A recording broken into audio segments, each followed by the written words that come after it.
Hello, mga kamaster, maraming salamat po sa lahat ng tumatangkilik ng ang nag-iisang tagapagmana. Paki-follow and subscribe mga master para sa mga susunod pang mga kabanata.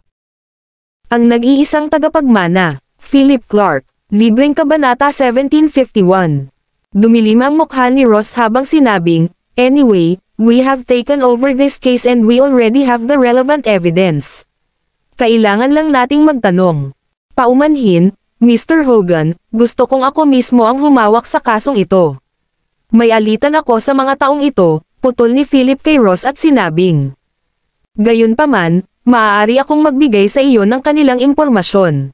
Ang isa sa kanila ay si Angus Wager, isang sikat na figure sa Bar Street. Ang isa pa ay si Hector Donley mula sa Donley family ng Charbury. Well, Ada, napansin mo ba ito? Lumingon si Ross at tinanong ang isang babaeng officer sa likod niya. Ang babaeng opisyal na iyon ay mukhang magiting sa uniforme. Sa isang nakapusod, isang maselang mukha, may napulbos na pisngi, isang pares ng maalinsangan na mga mata, at mapunggay na labi, maraming lalaki ang mag-iisip sa kanya bilang isang diyosa. Tumanggo si Ada Sasha at sinabing, "Ross, recorded na. Ipapaalam ko sa iba at agad akong magsasagawa ng paghahanap sa buong lungsod."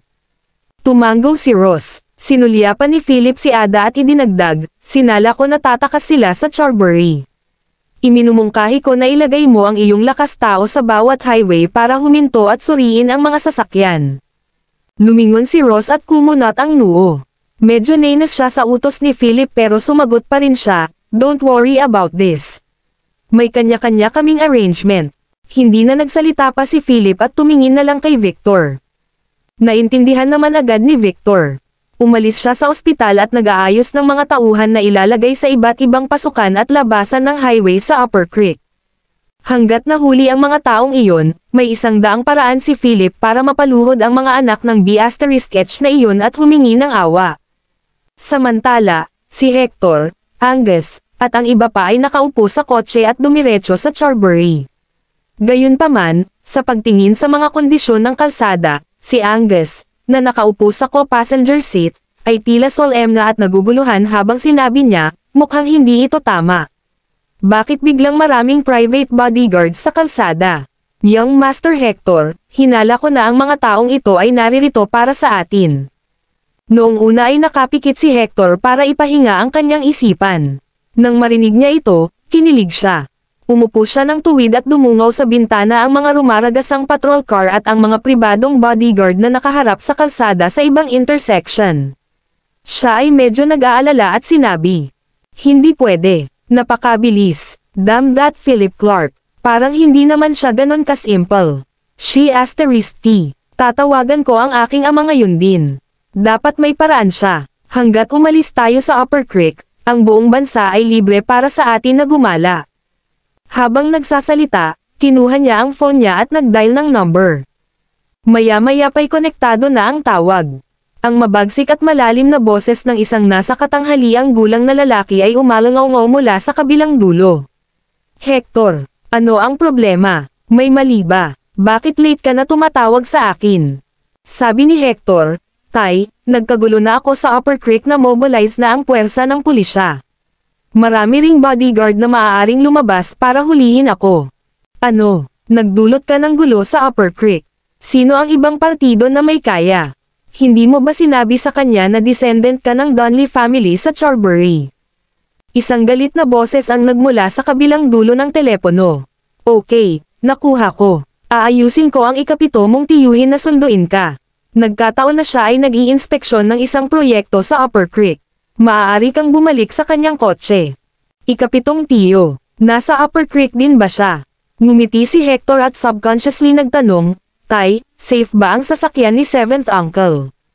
Ang mga kalye ay puno ng mga taong naghihintay na hulihin ako ngayon. Hindi mo ba alam kung anong kapangyarihan mayroon ang iyong ipitong tiyuhin? Ang kanyang sasakyan ay ganap na ligtas. Sa Upper Creek, ang iyong ikapitong tiyuhin ay pa rin na isang taong may katayuan at posisyon. Kilala pa niya si Alan Holmes, isa sa 3 Panginoon sa ilalim ng lupa ng Upper Creek.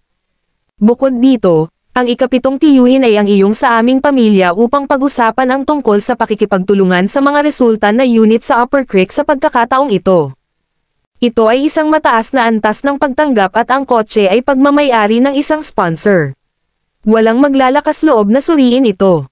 I'll call him right now, siguradong sabi ng kanyang ama. Nakahinga ng maluwag si Hector nang marinig ito.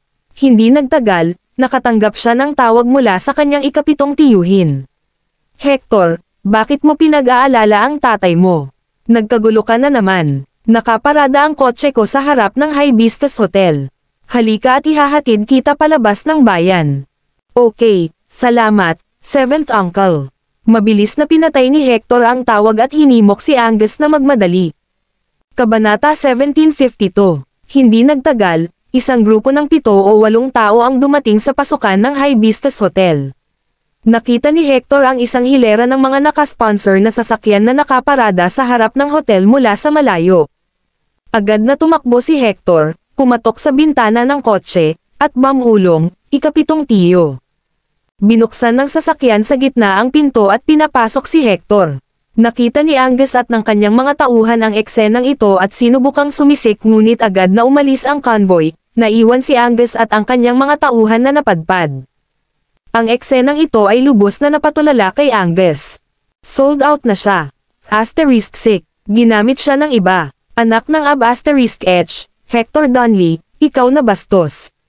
Isinusumpa ko ang buong pamilya mong si Donley sa impyerno at pabalik. Sumabog ang galit ni Angus habang nakatayo doon at nagmumura. Gayunpaman, alam din niyang hindi siya makakatagal dito. Matapos magmura ng kaunti, mabilis niyang inakay ang mga tauhan niya papunta sa sasakyan. Kahit anong mangyari, kailangan niyang umalis sa Upper Creek ngayon. Kung hindi, matatapos na siya. Sundan mo sila. Aalis tayo ng lungsod kasama sila. Gumawa ng huling minutong desisyon si Angus. Gayunpaman, pagdating ng sasakyan sa toll gate ng highway, nakita nila na mayroon ng 7 o 8 pribadong sasakyan na nakaparada doon.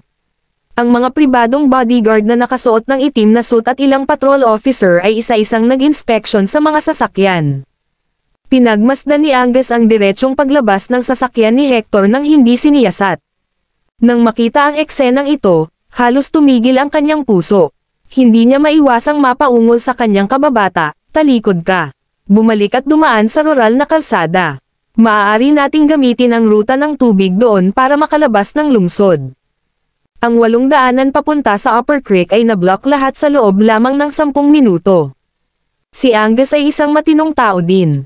Matapos ang napakaraming taon ng karanasan, maaari niyang makita ang kasalukuyang sitwasyon sa isang sulyap at agad na piniling tahakin ang kalsada sa kanayunan. Kahit karaming tao ang kabilang partido o gaano sila kalakas, hindi nila mahahadlangan ang mga kalsada sa kanayunan. Sa daan, napakadilim ng kalsada sa kanayunan na may mga ilaw lamang na nagmumula sa kanilang mga bahay sa paligid.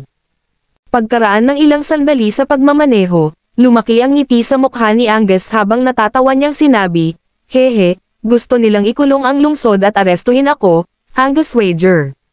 Mangarap ka, sa sandaling malagpasan natin ang pagliko na ito, aalis na sana tayo sa Upper Creek." Angus, ang galing mo.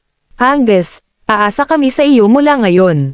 Saan tayo pupunta pagkatapos nito? Ilang sandali pa ay puno ng papuri ang kanyang mga kampan at nagtanong tungkol sa kanilang mga plano sa gagawin.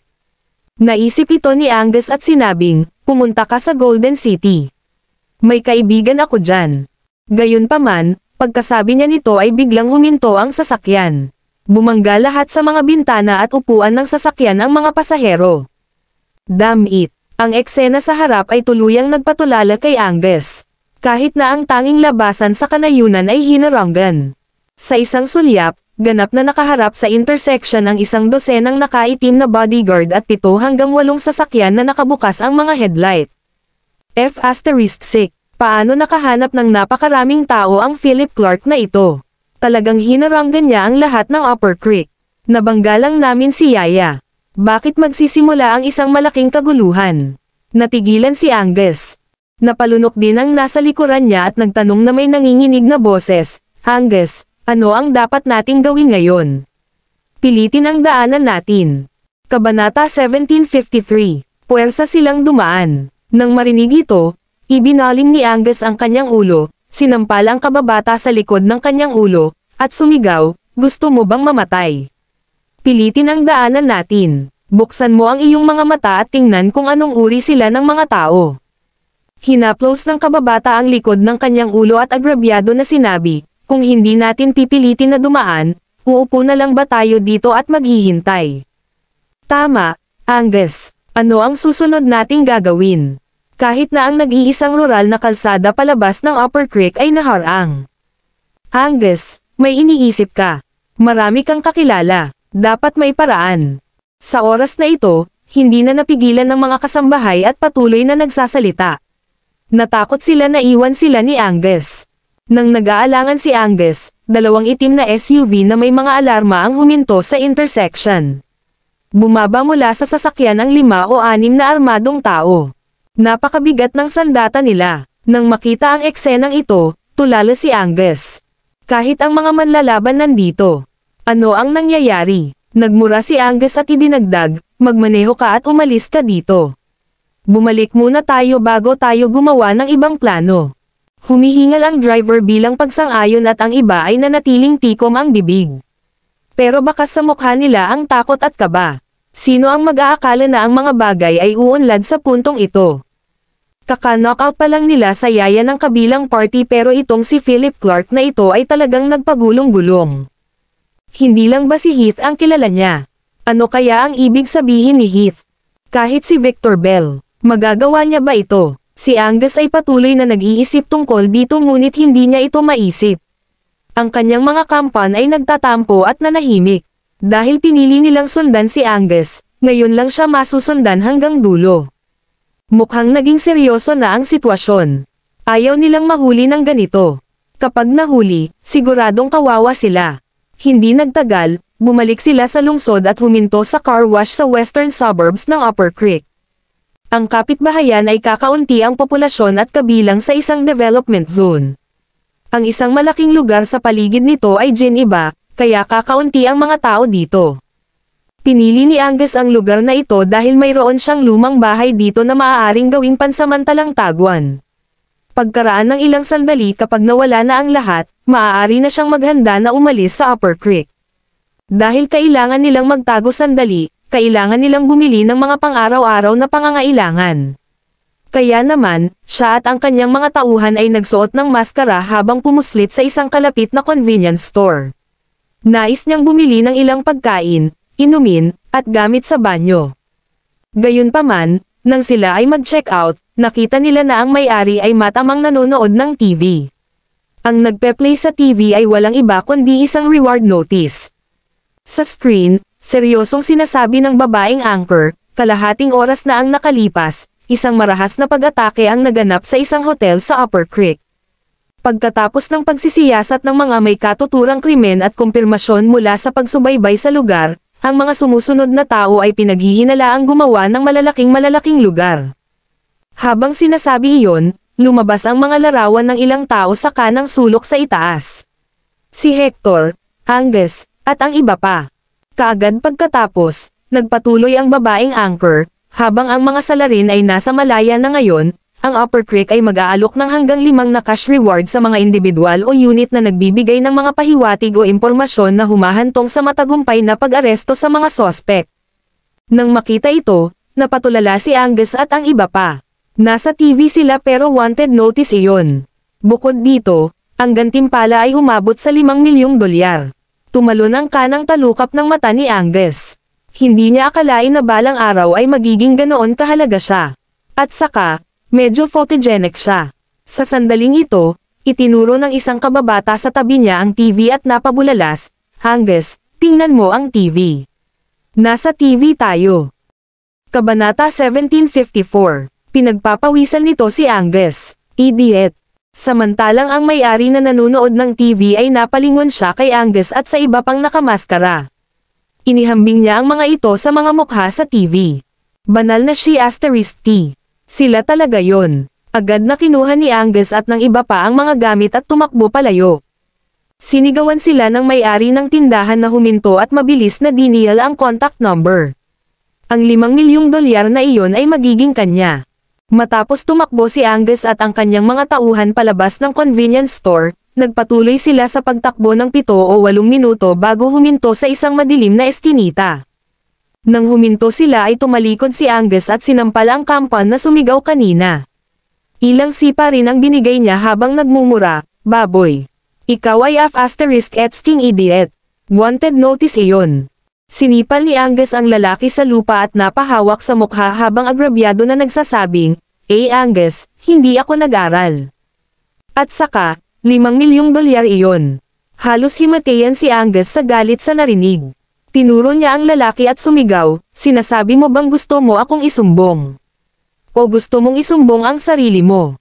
Sasabihin mo ba, Hoy, sospek ako, halika at arestuhin mo ako. Bigyan mo ako ng $5 milyon na yan." Yun ba?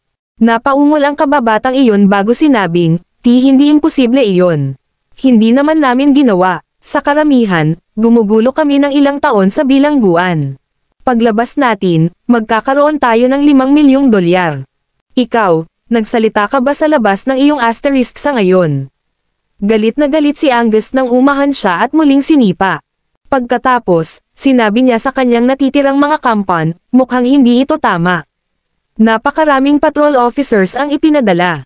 Ngayon, nasa TV na tayo at napakataas ng reward. Pinaghihinalaan ko na ang nangyaring ito ay minamanipula ng isang tao.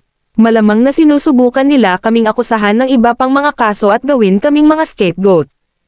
Angus, ibig mong sabihin, ang kanyang mga kampan ay mukhang natarante at hindi alam kung ano ang ibig sabihin ni Angus. Damn it, ganyan ka ba talaga walang utak? Nasa wanted list kami at napakataas ng reward sa paghuli sa amin. Kasabwat lang kami, bakit ang taas ng reward? Dapat may ibang nangyari at sinusubukan nilang maghanap ng mga taong dapat sisihin. Kami ang sisisi sa iba. Galit na galit si Angus. Bakit mas walang utak ang mga kampanya kaysa sa iba? Paano siya nakaligtas sa lahat ng mga taon na ito? Pero Angus, ngayon lang nabanggit sa TV ang pag-atake sa hotel na iyon. Wala nang ibang binanggit, pagdududa ng isang underlang.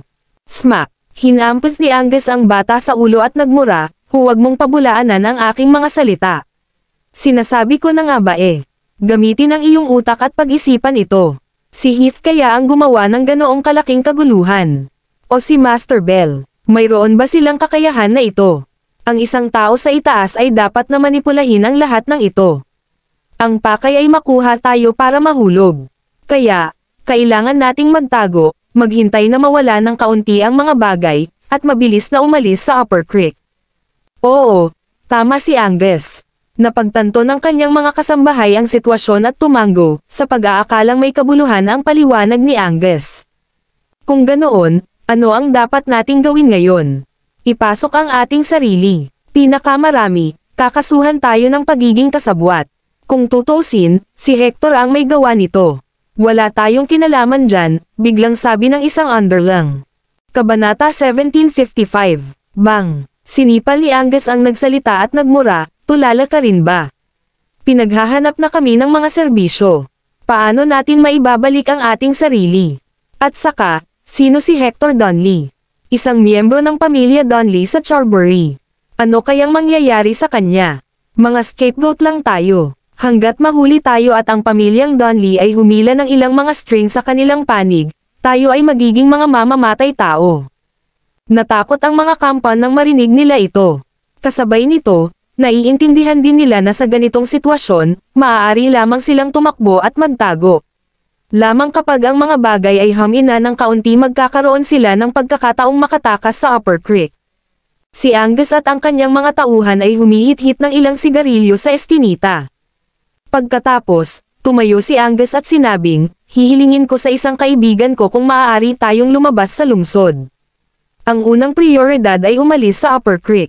Hanggat makaalis tayo, makakapagtrabaho pa rin tayo." "Okay, makikinig kami sa iyo." Tumango ang mga kababata. Angus ay ang gulugad ng grupo. Hindi rin ito masyadong iniisip ni Angus. Kinuha niya ang phone niya at tinawagan ang kaibigan. Napakasimple ng plano niya. Lalapitan niya ang kaibigan para tingnan ang sitwasyon. Kung hindi iyon gagana, magtatago siya sa lugar na ito. Itong kaibigan niyang dalubhasa sa cargo transportation. Mahigit 1 dekada na silang magkakilala at matalik na magkaibigan. Maya-maya pa'y konektado na ang tawag at narinig ang isang pamilyar na boses. Angus, bakit mo ako tinatawag? Ako ito. Nakita mo na ba ang balita? May problema ako at kailangan kong makaalis sa lungsod. Mayroon ka bang paraan upang mailabas kami sa lungsod dala ang iyong mga kalakal? Sinulyapan ni Angus ang kanyang mga walang kakayahan na mga subordinate habang nagtatanong. Umalis sa lungsod. Ngayong gabi, sandaling nag-alinlangan ang kabilang partido. Nabalisa si Angus at sinabing, Eugene, huwag kang mag-alala. Mayroon akong card kasama ang aking ipon sa mga nakaraang taon. Nasa drawer ko pa rin ito at mahigit 3 milyon dito. Basta tulungan mo ako, ibibigay ko sayo. Alam ni Angus na hindi siya makakapangisda ng walang sakit. Sure enough, may reply sa kabilang dulo. Okay, hindi convenient makipag-usap sa phone. Halika sa aking lugar at maaari tayong mag-usap kapag nagkita tayo. Nang marinig ito ni Angus, puno ng saya ang kanyang mukha. Walang sabi-sabi, agad niyang pinatay ang tawag. Pagkatapos nito, isinama niya ang kanilang grupo ng mga lalaki at umalis sa western suburbs upang pumunta sa planta ng transportasyon ni Eugene. Gayunpaman, ilang daang metro lamang sa labas ng planta, biglang hiniling ni Angus sa kanyang mga tauhan na ihinto ang sasakyan at patayin ang makina. Pagkatapos, huminto lang sila sa gilid ng kalsada, pinagmamasdan ang kalsada sa halaman. Anong problema, Angus? Nandito na kami, bilisan na natin. Ang driver ay balisa, natatakot na mag-aksaya ng oras. Gayunpaman, napakaingat ni Angus. Tumingin siya sa buong paligid niya na may madilim na mukha at mamulong, may mali. Bakit ang tahimik? Sa pamamagitan ng karapatan, ang kanyang kahalagahan ay dapat magkaroon ng ilang mga padala sa gabi. Ang mga truck ay dapat na dumarating at umaalis. Pero tingnan mo, wala ni isang sasakyan na makikita. Hindi tama, baka may mali. Bulong ni Angus habang tumutulo ang pawis sa kanyang noo. Kung gayon, ano ang dapat nating gawin? Paano kung bababa ako at tingnan? Nakakunot ang noo ng isang underling at nagtanong. Napaisip si Angus at tumango. Okay, sumilip at tingnan kung ano ang nangyayari sa halaman. Dapat kang mag-ingat. Oo naman. Pagkatapos nito, bumaba ang lalaki sa kotse at bumaba habang palihim na tinahak ang daan papunta sa pasukan ng halaman. Sa loob ng sasakyan, tinitigan ni Angus at ng kanyang mga tauhan ang lalaki.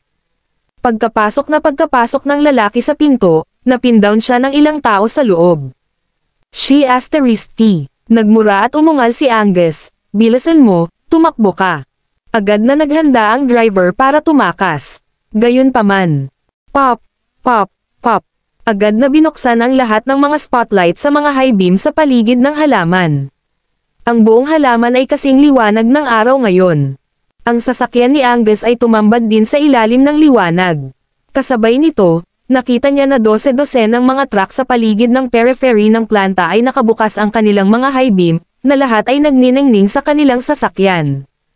Ilang sandali, hindi maimulat ni Angus at ng kanyang mga tauhan ang kanilang mga mata sa ilalim ng mga headlight. Lahat sila ay nakataas ang kanilang mga kamay upang harangan ang nakakasilaw na liwanag. Samantala, isang grupo ng mga tao ang lumabas sa halaman. Ang nag-iisang tagapagmana, Philip Clark, Kabanata 1756. Di nagtagal, si Angus at ang kanyang mga tauhan ay hinayla pababa sa kotse ng isang grupo ng mga tsuper ng truck.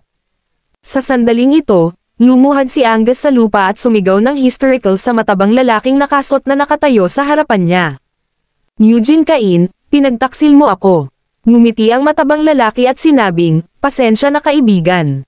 Hindi ko naman ginusto, pero nakipagkulitan ka sa mga taong hindi dapat ginugulo. Nang marinig ito, nanlamig ang puso ni Angus habang umuungal, bakit? Pinagtaksilan mo ba ang iyong kaibigan sa halagang $5 milyong? Huwag mong kalimutan, ako ang tumulong sa iyo na kumita noon. Kung wala ako, wala ka dito ngayon. Ikaw ay walang utang na loob na anak ng *H. Hihihi, ngumisi si Eugene at sinabing, Angus, nagkakamali ka. Hindi ko ito ginagawa dahil sa $5 milyong. Parang hindi mo pa naiintindihan ang sitwasyon. Ngayon ito ay hindi isang bagay na lamang ng 5 milyong dolyar.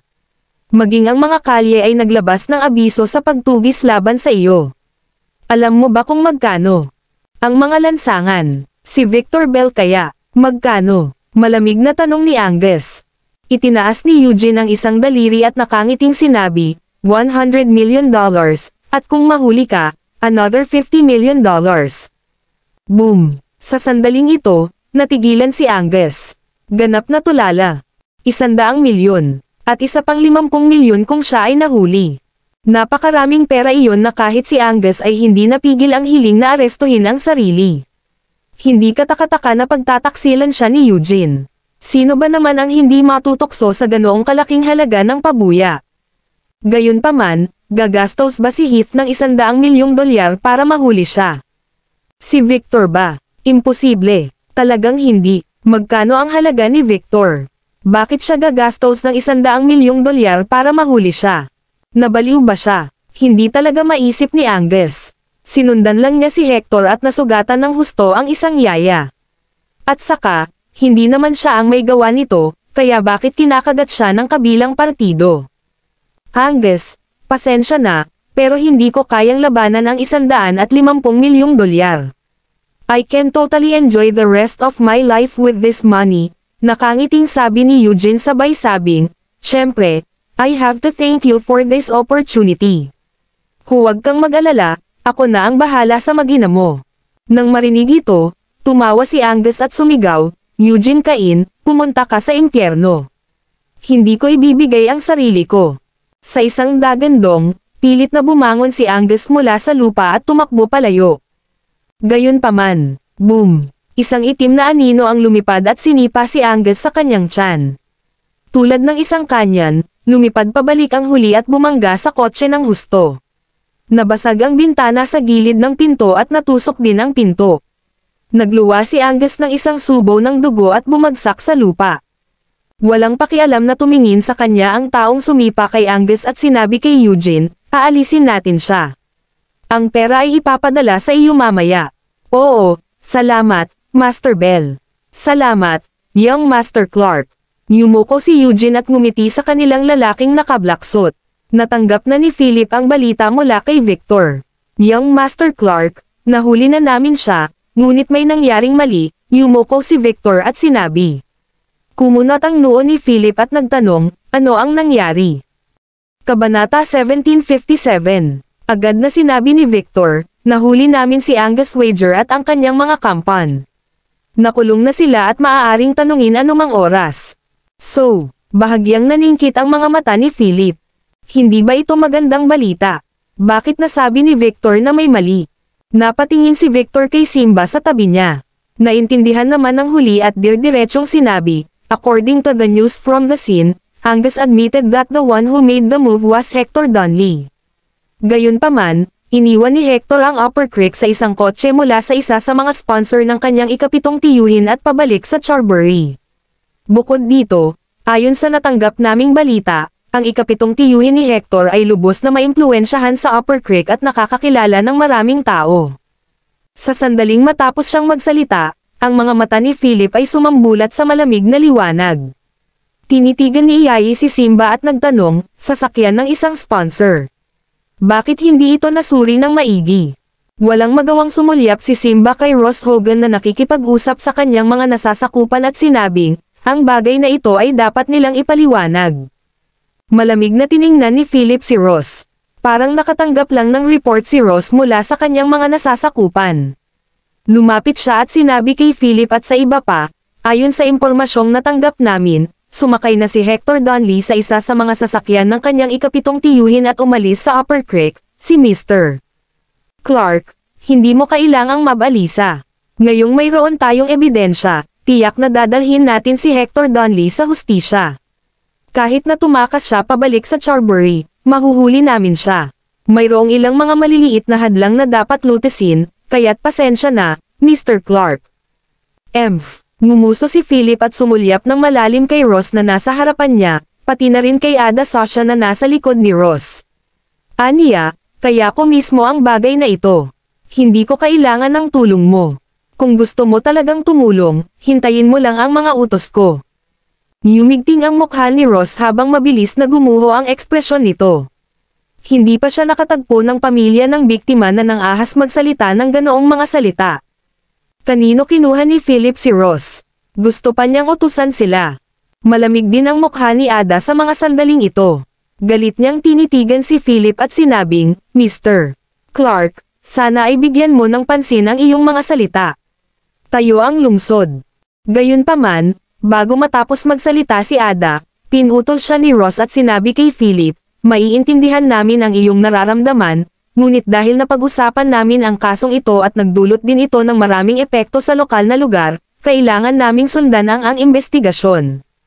Kahit na marami kang kakilala, umaasa pa rin kami na hindi mo kukunin ang mga bagay-bagay sa iyong sariling mga kamay at sa halip ay magtiwala ka sa amin. Si Philip ay walang malasakit. Kinuha niya ang kanyang telepono, nag-dial ng numero, at mahinang sinabi, makipag-ugnayan sa mayor ng Upper Creek para sa akin. Kailangan ko silang walang pasok sa kooperasyon sa pag-aresto sa isang tao. Oo, young master, aayusin ko kaagad. Sa kabilang dulo, narinig ang cordial at gruff na boses ni George Thomas. Nang marinig ni Ross at Ada ang mayayabang na salita ni Philip, narinig niya ang sariling mga ekspresyon. Hindi talaga kinaya ni Ada ang ugali ni Philip sa mga sandaling ito. Sino siya sa akala niya? Kumunot ang noo ni Ross at magsasalita na sana nang biglang tumunog ang phone niya. Kumunot ang noo niya at sinipat ang caller ID. Tawag pala ni Mayor Winter. Mabilis na sinagot ni Ross ang tawag at nagtanong may paggalang at seryosong ekspresyon, Mayor Winter, ano ang maitutulong ko sa iyo? Sa kabilang dulo ng linya, isang mahigpit at maringal na boses ang nagsabi, Ross Hogan, mula ngayon, kukuha ka ng mga utos mula kay Mr. Philip Clark. Gagawin mo lahat ng iuutos niya sa'yo. Ano man ang uri ng pagtutulungan ang kailangan, dapat kang sumunod ng walang pasubali. Kabanata 1758, His. Nang marinig ito, napatulala si Ross. Naguguluhan siyang tumingin kay Philip at nagtanong, Mayor Winter, ano ang ibig mong sabihin? Sa kabilang dulo ng telepono, huminga ng malalim si Peyton Winter at sinabing, Ross Hogan, huwag kang magtanong. Ang kailangan mo lang malaman ay sundin ang mga utos. Pagkatapos ng paggamit nito, bibigyan kita ng paliwanag. Dahil ganito ang pagkakasabi niya, naintindihan din ni Ross na may napaka-espesyal na pagkakakilanlan ang binata sa harapan niya. Anak kaya siya ng isang nakatagong mayamang pamilya. Kinakatawan ba niya ang isang tiyak na antas ng pagkakakilanlan? Tinapos ni Ross ang tawag na nakakunot noo bago magalang na sinabi kay Philip, Mr. Clark, nasa iyo ako. Ha, Ross, anong pinagsasabi mo? Nalaglag ang panga ni Ada na nasa likuran niya. Puno ng gulat ang mga mata niya. Si Ross ay kilalang kilala sa hindi pagyuko sa maimpluwensyang, ngunit ngayon, ang kanyang saloobin ay nagbago sa isang tawag sa telepono. Ada, huwag mong itanong kung ano ang hindi mo dapat at sundin mo lang ang utos, sabi ni Ross. Oo, okay. Nilaibat ng magagandang mata ni Ada si Philip. Sino sa lupa ang lalaking ito? Bahagyang tumanggaw si Philip bago siya tumalikod at tumingin sa nakasaradong pinto ng operating room. Sa sandaling ito, bumukas ang pinto ng operating room at lumabas ang surgeon habang mukhang pagod. Hinubad niya ang kanyang maskara at magalang na sinabi kay Philip, Mr. Clark, sinubukan namin ang aming makakaya. Napaka-kritikal ng sitwasyon ng pasyente at nasugatan ang kanyang utak. Limitado ang aming mga kagamitang medikal, kaya kailangan namin siyang ilipat. Paglipat, kumunot ang noo ni Philip at sinabing, no need for that. May dadating mamaya para pumalit. Kailangan mo lang lisanin ang nakikitang ward. Natigilan ang doktor at sinabing, Mr. Clark, may papalit ba sa operasyon? Ang kasalukuyang kalagayan ng pasyente ay lubhang mapanganib. Maliban na lang kung isa ito sa ilang ekspertong neurosurgeon sa bansa, hindi magtatagal ang pasyente. Iminumungkahi kong ilipat siya sa Golden City. Gayunpaman, bago siya matapos magsalita, narinig niya ang tunog ng dumadagandong na helicopter sa itaas ng kanyang ulo. Natigilan ang lahat ng mga doktor at nurse sa ospital, pati na rin ang ilang pasyente. Ano ang tunog na iyon? Pagkatapos, lahat sila ay tumakbo palabas ng ospital. Sa pasukan, nakita nila ang isang helicopter na umaaligid sa langit. Kasabay nito, isang dosenang doktor na nakasuot ng puting Amerikana ang pumasok mula sa pasukan ng ospital. Bagamat marami sa mga taong ito ang may kulay abong buhok, ang mga doktor sa ospital ng Upper Creek ay natulala nang makita sila. Ito ay dahil ang matandang nangunguna ay walang iba kundi ang nagtanong neurosurgeon sa bansa, si Danny Baxter. Siya si Danny Baxter. Pumunta talaga siya sa ospital namin. Anong ginagawa niya dito? Mabilis na natuklasan ng grupo ng mga tao na nasa likod ni Danny ay isa ring ekspertong neurosurgeon sa domestic medical industry, si Professor Stan Marshman. Ang pangkat na medikal na ito ng isang dosenang tao ay binubuo ng mga pangkat na neurosurgical na espesyalista sa bansa. Ang mga mapangalanan ay pawang mga kilalang medical bigwig sa bansa, mga bayani ng larangan ng medisina. Bakit lalabas ang mga taong ito sa maliit na ospital sa Upper Creek ngayon? Ano ang nangyayari dito? Gayunpaman, ang sumunod na eksena ay nag-iwan sa lahat na tulala. Lumapit kay Philip ang medical team na pinamumunuan ni Danny. Sabi ni Danny, "Ako si Danny Baxter. Ikinagalak kitang makilala, Young Master Clark." Kabanata 1759. Nagulat ang lahat ng medical staff ng Upper Creek Municipal Hospital sa eksenang ito. Nakakakilabot. Ang mga tao sa harap nila ay pawang mga iconic figure sa domestic medical field. Sa pagkakataong ito ay magalang silang yumuko sa binata sa kanilang harapan. Para sa kanilang lineup ng mga medical personnel, halos imposibleng makahanap ng isa pang grupo ng mga tao sa bansa na may kukumpara sa kanila. Bukod dito, mayroon pa ring umaaligid na helicopter sa itaas ng kanilang mga ulo. Ilang saglit, lahat ng medikal na kawani ay tumingin kay Philip ng may pagkamangha at hinala. Siguradong kakaiba ang pagkakakilanlan ng binata sa harapan nila. Pero halatang ordinaryo lang ang itsura niya. Paano siya magkakaroon ng paraan upang tipunin ang gayong pangkat ng mga ekspertong medikal sa napakalaking panahon? Umalis si Philip sa ospital at nagpakita sa opisina ni Victor Bell. Buong magdamag nagising si Victor dahil nang ahas siyang huwag maging pabaya. Dahil sa aksidente ni Anne, nang ahas siyang hindi maging pabaya at ipinadala ang lahat ng kanyang mga tauhan upang hanapin ang buong lungsod bago tuluyang mahuli si Angus at ang kanyang mga barkada. Bukod dito, nagugulo pa rin siya sa usapan ni Hector Donley. Pagkatapos ng lahat, ang kabilang partido ay nakatakas na mula sa Upper Creek at dumiretso na sa Charbury. Kung babalik siya kay Charbury, hindi niya maabot si Victor. Masyadong malalim ang tubig sa Charbury para makilala si Victor. Bagamat isa si Victor sa 3 Panginoon sa ilalim ng lupa ng Upper Creek, wala siyang kasama kay Charbury. Nakatayo si Philip sa harap ng malaking French window habang nasa likod niya ang mga kamay. Nakatingin siya sa night view sa labas na puno ng neon lights. Tumayo si Victor sa likuran ni Philip at sinabi sa isang solemne na tono, "Young Master Clark, ang Charbury ay isang komplikadong lugar at ang pamilyang Donley ay isang matandang pamilya kay Charbury. Walang pangalawa ang kanilang kapangyarihan doon. Natatakot ako na mahirap hulihin si Hector Donley gamit ang ating kasalukuyang paraan." Kumunat ang noo ni Philip. Naaninag sa bintana ang kanyang hindi kas-iya siyang ekspresyon habang nagtanong, "Paano?" Agad namang ipinaliwanag ni Victor, "Charbury is different from Upper Creek. Ang Charbury ay isang malaking distrito na may 8 subdistrito. Bukod dito, ang Charbury ay isang malaking sinaunang bayan na may 1,000 taong kasaysayan. Maraming makapangyarihang pamilya at lokalidad doon. Kahit ngayon, magkamag-anak na ang mga pamilya kay Charbury. Mula noong sinaunang panahon, ang pamilyang Donley ay naging isang malaking pamilya kay Charbury na may pinakamalaking bilang ng mga tao at ang pinakamalakas na suporta sa angkan. Bagamat si Hector ay kabilang sa isang pamilya ng sangay, siya ay isang inapo pa rin ng pamilyang Donley, kung tutuusin. Hindi nila siya iiwan sa kaguluhan. Kung target natin si Hector, hindi uupo ang pamilya Donley.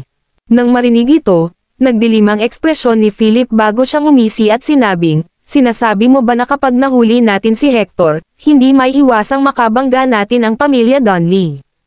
At sa oras na iyon, maaari pa tayong gumawa ng mga kaaway sa buong Charbury." Oo, Young Master Clark. Bagamat hindi ito malamang, mahirap sabihin ng sigurado. Kung tutuusin, wala sa amin ang nakakaalam kung saan nakatayo ang pamilya Donley, mataimtim na sabi ni Victor.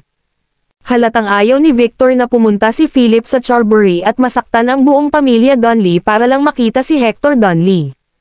Ito ay masyadong mapanganib. Hindi ito kasing simple ng pakikitungo sa isang individual na tao o isang kumpanya. Ang mga pamilya sa Charbury ay nagkaroon ng napakasalimuot na relasyon. Ang pakikitungo sa isang pamilya ay maaaring maging sanhi ng 7 o 8 iba pang mga pamilya na pumasok. Kung gusto nilang harapin ang 7 o 8 pamilya, maaari nilang harapin ang lahat ng mga pamilya kay Charbury. Nanatiling walang pakialam si Philip matapos itong marinig at sinabi lamang, "Okay, naiintindihan ko."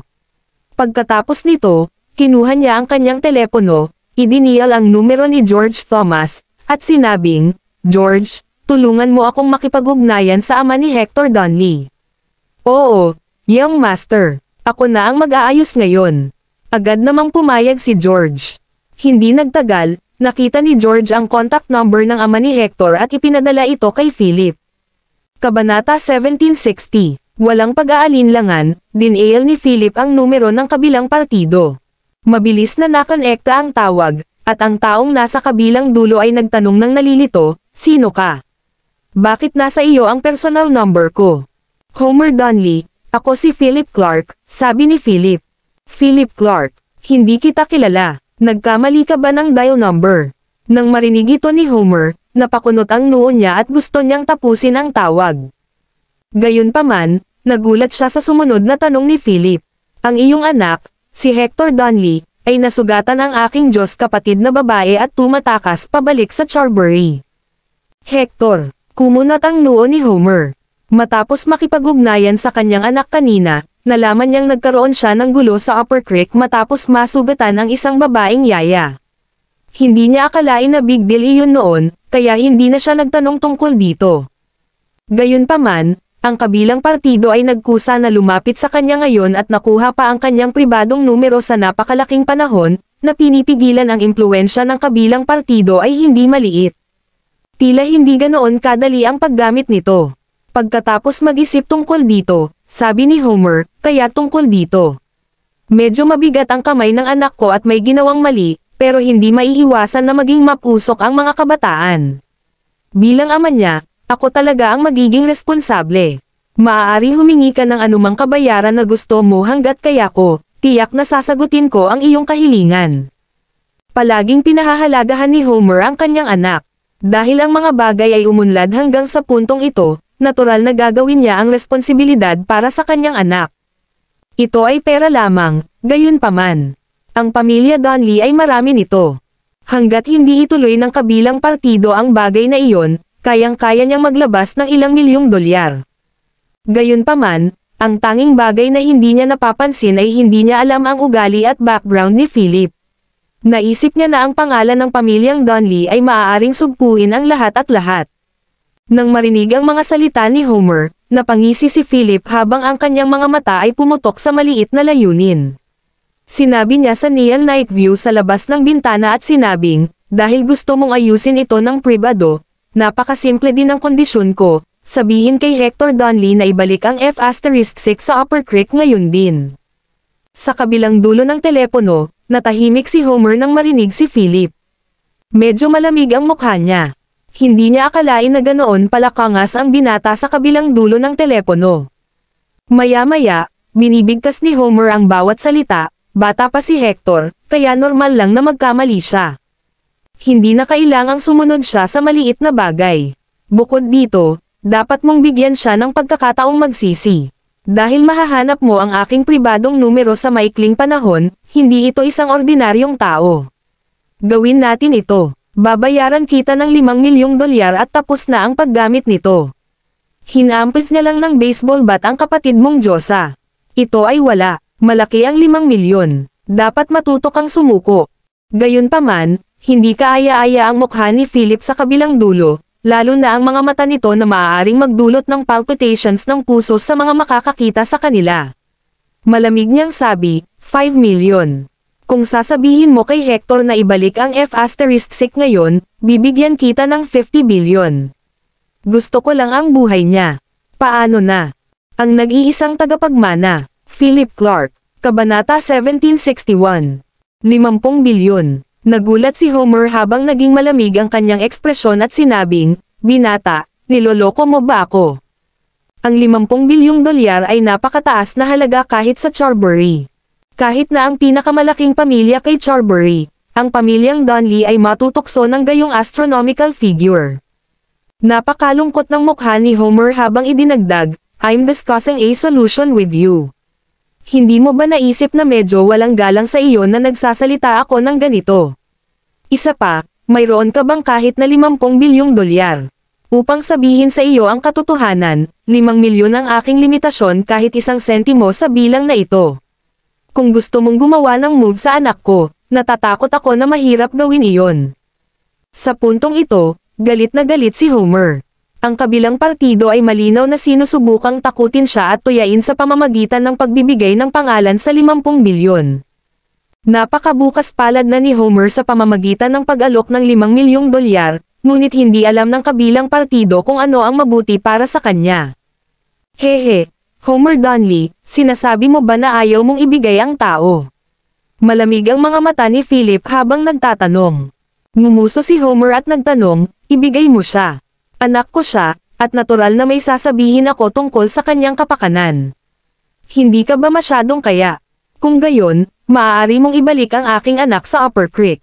Hanggat kaya mo siyang ibalik, hindi ako makikialam sa kanya at ipapaubaya ko ang lahat sa iyo.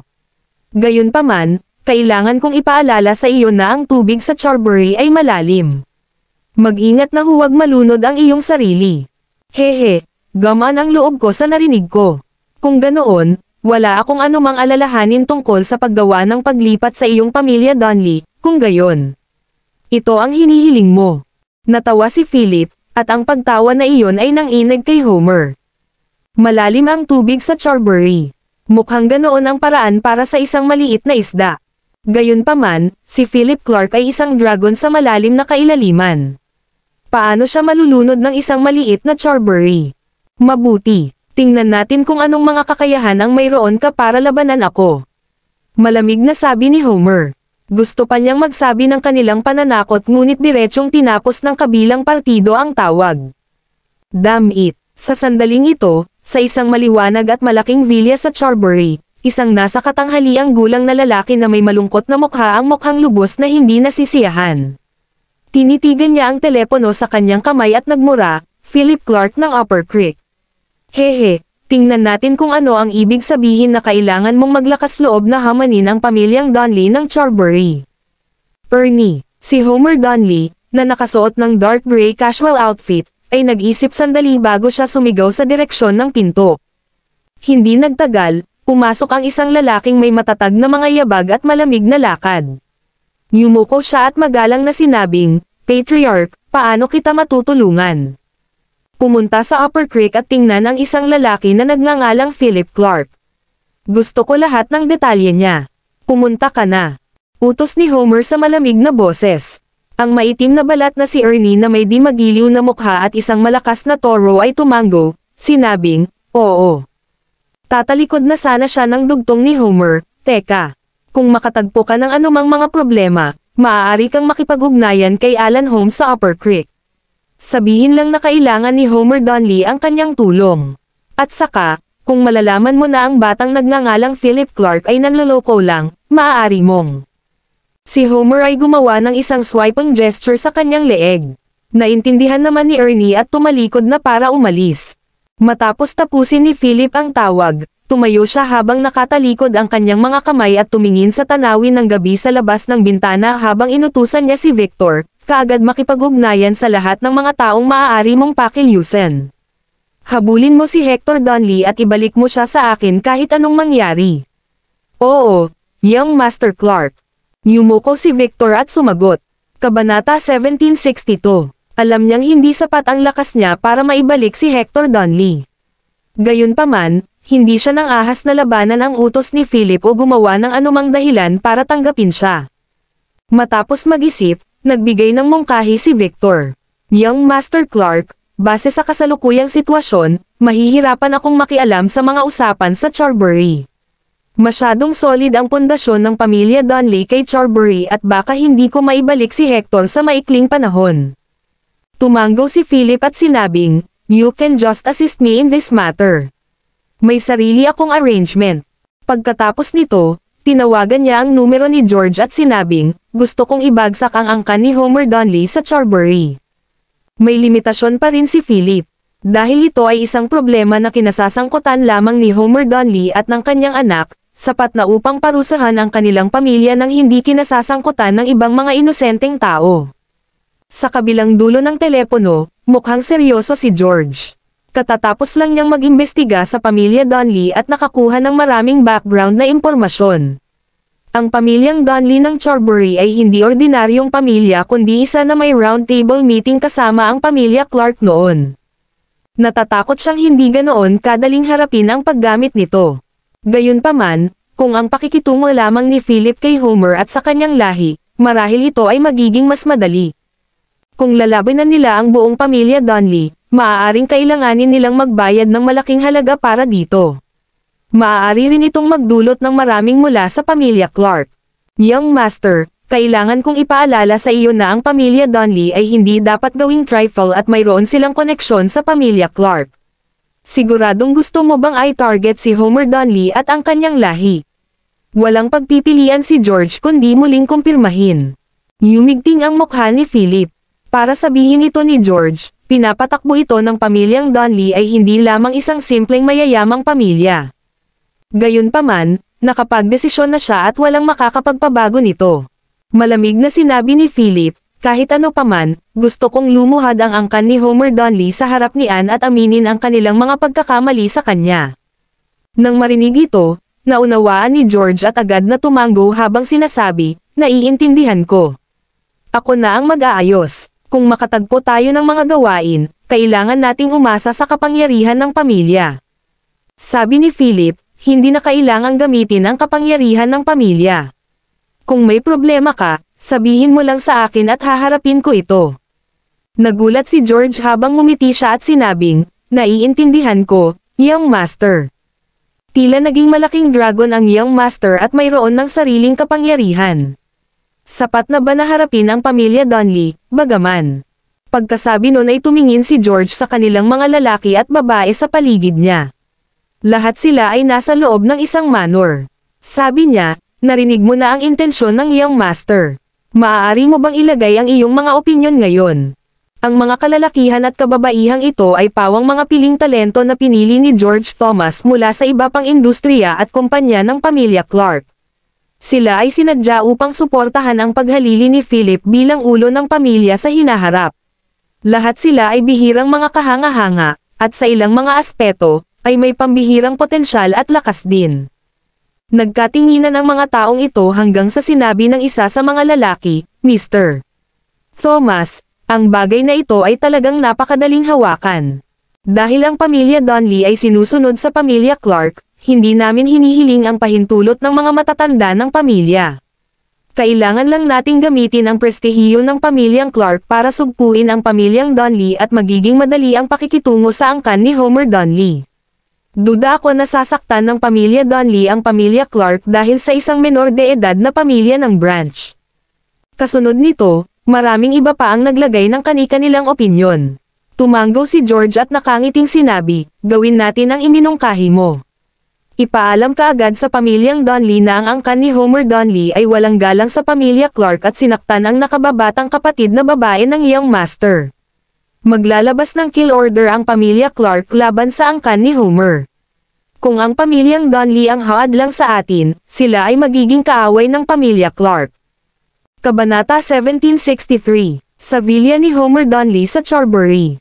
Sa sandaling ito, si Homer ay nasa sala, nakaupo sa isang marangyang leather sofa habang humihigop ng mainit na tsaa. Sa tabi niya, ang kanyang anak na si Hector ay naglalabas ng galit, na nagsasabing, "Tay, sinubukan pa nga akong pigilan ng moldita na si Philip Clark sa Upper Creek.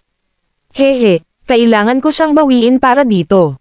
Sinulyapan ni Homer ang kanyang anak at malungkot na sinabi, "Tama na. May ideya ka ba kung gaano kalaki ang problemang naidulot mo? Ngayon lang niya ako kinontak. Natigilan si Hector habang sinasabi sa hindi nababagabag na paraan, "He contacted you." Hiniling ba niya na ayusin ito ng pribado o ano? May nasugatan lang akong babaeng yaya. Isang katok lang at nahimatay na siya. Kasalanan niya kung hindi sapat ang pangangatawan para labanan ang pambubugbog. At saka, walang kapansin-pansin kay Philip. May kakilala lang siyang lalaki sa pangalang Heath, na nagkataong subordinate ni Victor Bell sa Upper Creek. Kahit na personal na pumunta si Victor sa Charbury, walang dapat ikatakot. Ito ang teritoryo ng pamilya Donnelly. Malamig na tinitigan ni Homer ang anak. Sobra na ang pagpapalaya niya sa kanya na naging dahilan ng pagiging mapanghamon niya ngayon. Gayunpaman, ibinahagi niya ang iniisip ng kanyang anak. Si Victor Bell lang mula sa Upper Creek. Kung dumating siya sa Charbury, magiging katulad siya ng isang stranded whale na naghihintay na katayin. Pagkaraan ng ilang sandali, sinabi ni Homer, ang paggamit nito ay hindi magiging ganoon kadaling lutasin. Nakipag-ugnayan sa akin si Victor ilang minuto ang nakalipas. Mukhang wala siyang balak na pakawalan ang isa man sa amin. Dapat manatili ka sa bahay ngayon at huwag pumunta kahit saan.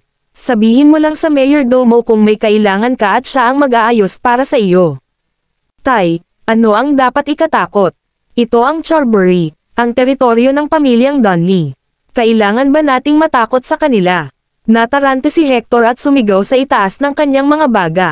May hinanakit sa kanyang mga mata, dagdag niya, at saka, hindi ko pa nasusundan si Philip Clark.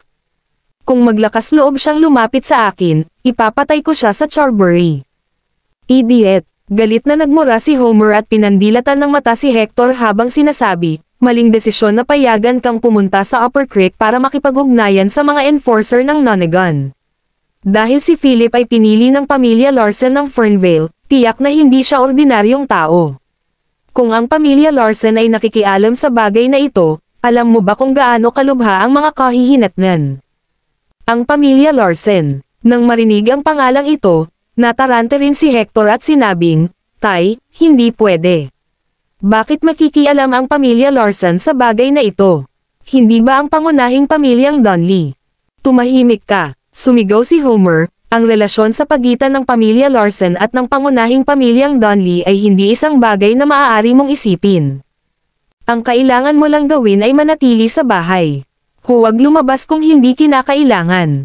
Kung talagang umunlad ang mga bagay sa puntong iyon, natural na hihingi ako ng tulong sa pangunahing pamilya. Sa puntong ito, isang ringtone ang nakagambala sa susunod na mga salita ni Homer. Tiningnan niya ang caller ID at sinagot ang tawag. Mukhang hindi siya masaya habang hindi nasisiyahang sinabi, ano ang nangyayari? Bakit mo ako tinatawag sa kalagitnaan ng gabi? Di ba sabi ko wag mo akong tatawagan pagkatapos ng 9:00 ng gabi? Chairman, may nangyari na sa kumpanya.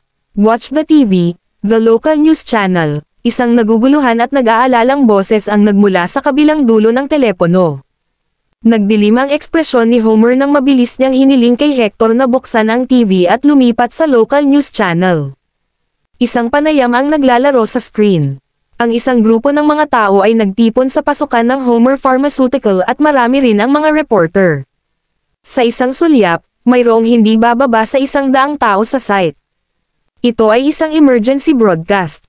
Ayon sa ulat ng impormante, ang Homer Pharmaceutical ay gumagawa ng mga pekeng produkto ng pangangalagang pangkalusugan na puminsala sa libu-libong matatanda sa lungsod.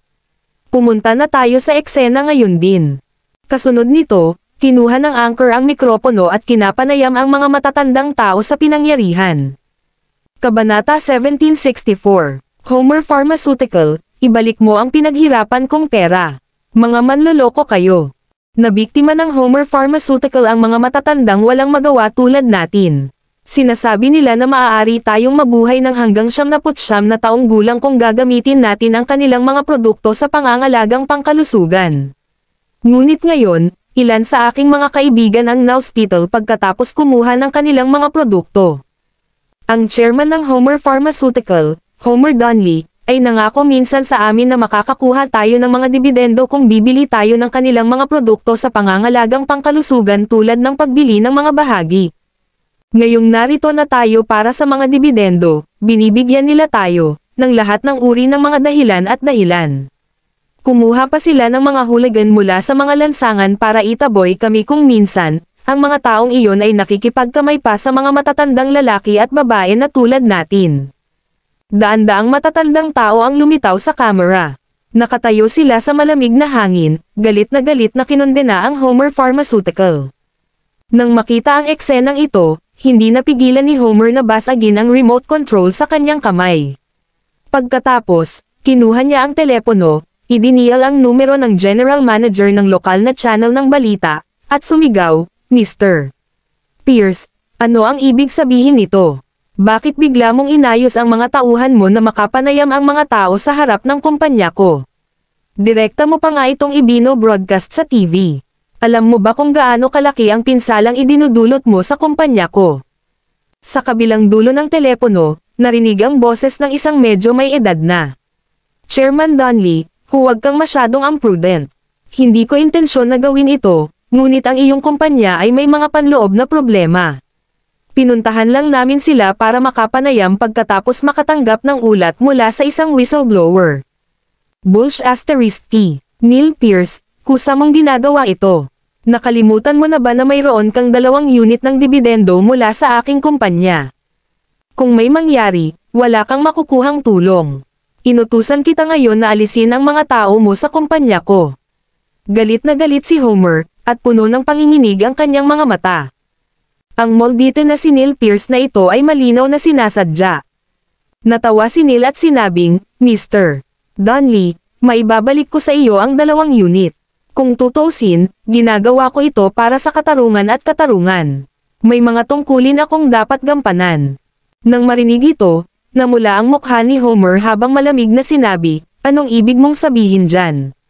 Sinusubukan mo bang tumalon sa barko? Or humihingi ka pa ng units? Okay, bibigyan kita ng 4 na unit para sugpuin ang bagay na ito." Paalisan ang lahat ng mga reporter na iyon. Gayunpaman, sinabi lamang ni Neil, "Hindi na kailangan iyon, Mr. Donnelly. Maaari mong itago ang 4 na unit sa iyong sarili." Nang marinig ito, nagdilim ang mukha ni Homer habang sinasabing, "Neil, huwag kang magbiro sa akin. Tinatanong kita ulit, pipigilan mo ba ang bagay na ito o hindi?" "Hindi," dirtang sabi ni Neil bago niya idinagdag, "Mr. Donnelly, nakipagkulitan ka sa maling tao. Ito ay isang maliit na aral lamang mula sa kabilang partido. Higit pang mga aralin ang naghihintay para sa iyo. Sana makaligtas ka dito." "Neil Pierce, tinatakot mo ba ako?" Galit na galit si Homer. Tumayo siya mula sa sofa at nagtanong, "Sino ang gumawa sa iyo nito? Sabihin mo, ako mismo ang pupunta sa kanya." "Hehe," ngumisi si Neil, "Mr. Philip Clark." Kabanata 1765. Sa sandaling marinig niya ang pangalang ito, natigilan si Homer. Philip Clark, paano kaya ito? May impluwensya lang ang lalaking iyon sa Upper Creek. Paano ito makakarating sa Charbury? Bukod dito, ang Homer Pharmaceutical ay isa sa mga nagtatanghal na kumpanya dito na maraming taga-suporta sa likod nito. Sa paggawa nito, ito ay katumbas ng paghamon sa pasensya at prestihiyo ni Homer, pati na rin ang paghamon sa mga taga-suporta ng kumpanya. "Neil, huwag mo akong kalokohan ngayon. Paano maabot ng kamay ni Philip si Charbury?" Lalong nanlamig ang mukha ni Homer sa matinding hinanakit sa kanyang mga titig. Sa gulat niya, ngumisi si Neil at sinabing, "Mr. Donnelly, natatakot akong hindi mo maintindihan. Iyong 4 na unit ng dibidendo ay walang halaga kumpara sa mga ipinangako nila sa akin. At saka, mahirap ding tukuyin kung gaano katagal kayang abutin ng mga kamay ni Mr. Clark. Isang payo lang ang maibibigay ko sa'yo, huwag kang masyadong magpanggap at mababa ang tingin sa iba. Ang Mr. Clark na ito ay malamang na maging jinx sa iyong buhay." Nang marinig ito, labis na nalungkot si Homer. Gayunpaman, hindi siya maaaring maging masyadong malupit kay Neil at maaari lamang sumabay sa agos. Aniya, "Well, kahit may kakayahan siya, nasa Charbury kami ngayon and due respect must be given. Gagawin mo ba talaga ang mga bagay na makakasama sa iyong sariling interes? Huwag kalimutan na ako si Homer Donnelly ng pamilya Donnelly. Kung may nangyari talaga, kaya mo ba ang mga kahihinatnan?" Halos sumabog ang galit sa dibdib ni Homer. Gayunpaman, kailangan pa rin niyang tiisin ito sa ngayon. Napakaraming ebidensya ng kanyang mga maling gawain ay nasa kamay ni Neil Pierce. Hehe, Mr. Donnelly, hindi mo na ako kailangang magsalita ng mga ganyang bagay. Hindi ako lokal mula sa Charbury. Ipinangako sa akin ni Mr. Clark na pagkatapos ng paggamit nito, maaari akong pumunta sa Upper Creek kung saan naghihintay sa akin ang isang malaking kumpanya. Ito ay hindi bababa sa kung ano ang ibinigay mo sa akin. Nakangiting sabi ni Neil. Ang kahulugan sa likod nito ay masyadong halata. Kinagat ni Homer ang kanyang mga ngipin, ang lamig sa kanyang mukha, bawat salita niya, mag-aalok ako sa iyo ng $10 milyong at 10 unit. Dapat mong sugpuin ang bagay na ito para sa akin. $10 milyong at 10 unit. Mr. Donnelly, kahit isang kuripot na tulad mo ay maaaring maging mapagbigay kahit minsan, ha? Nagulat talaga ako niyan.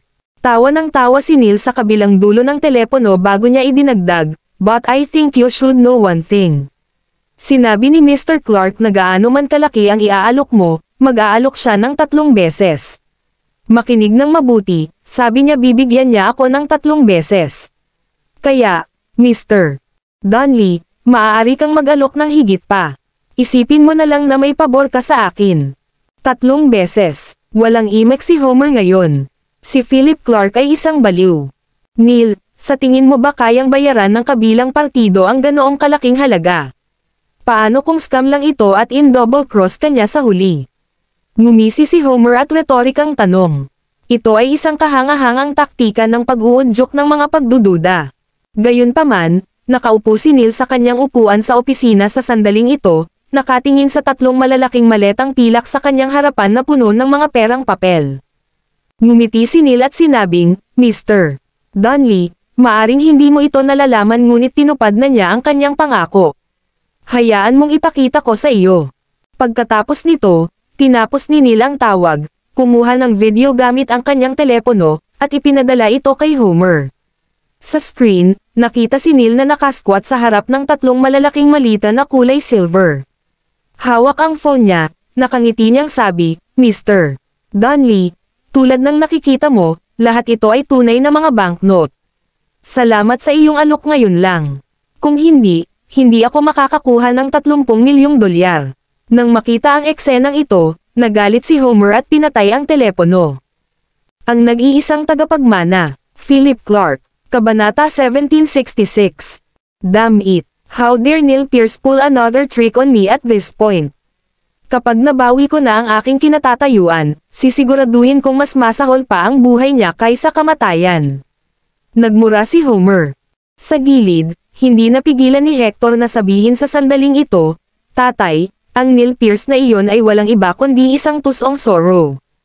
Hindi ako nagkaroon ng magandang impresyon sa kanya noon. Ngunit mayroon siyang napakaraming ebidensya laban sa atin sa kanyang mga kamay, ano ang dapat nating gawin? Bakit hindi muna natin i-expose? Nag-isip si Homer habang sinasabing, kalokohan. Isang masamang ideya. Kahit na ginawa niya ito sa amin, hindi kami makakaganti ng ganito. Dapat mong tandaan na hindi lang si Neil Pierce ang may partnership sa ating pamilya. Kung i-expose natin siya sa oras na ito, ano ang iisipin ng iba pa nating partner? Makatwiran pa rin si Homer at alam niya na hindi ito dapat mangyari. Kung hindi, hindi lang mawawala sa kanya ang Homer Pharmaceutical kundi mapapahamak din sila ng kanyang anak. Kung gayon, ano ang dapat nating gawin ngayon? Kung ito at iyon ay hindi gagana, panoorin na lang ba natin ang pagbagsak ng kumpanya natin? Nag-aalala si Hector. Huminga ng malalim si Homer. Sa kauna-unahang pagkakataon, naramdaman niyang medyo mahirap pakitunguhan si Philip. Bukod dito, hating gabi na ngunit napakabilis pa rin ng mga lalaki na makaimpluwensya sa lokal na media sa Charbury. May paraan siya. Habang iniisip iyon, nagdilim ang mukha ni Homer sa sinabi niya, tatawagan ko ang ika-7 mong tiyuhin. Dapat may paraan siya para harapin ang bagay na ito. Ang ika-7 tiyuhin ni Hector ay ang taong ligtas na nagdadala sa kanya palayo sa Upper Creek, Milo Donnelly. Ang kanyang katayuan at impluwensya kay Charbury ay medyo makabuluhan. Bukod dito, mayroon din siyang sinasabi sa pangunahing pamilyang Donnelly. Hindi nagtagal, nakonekta ang tawag at dumiretso sa punto ni Homer. Milo, may nangyari na.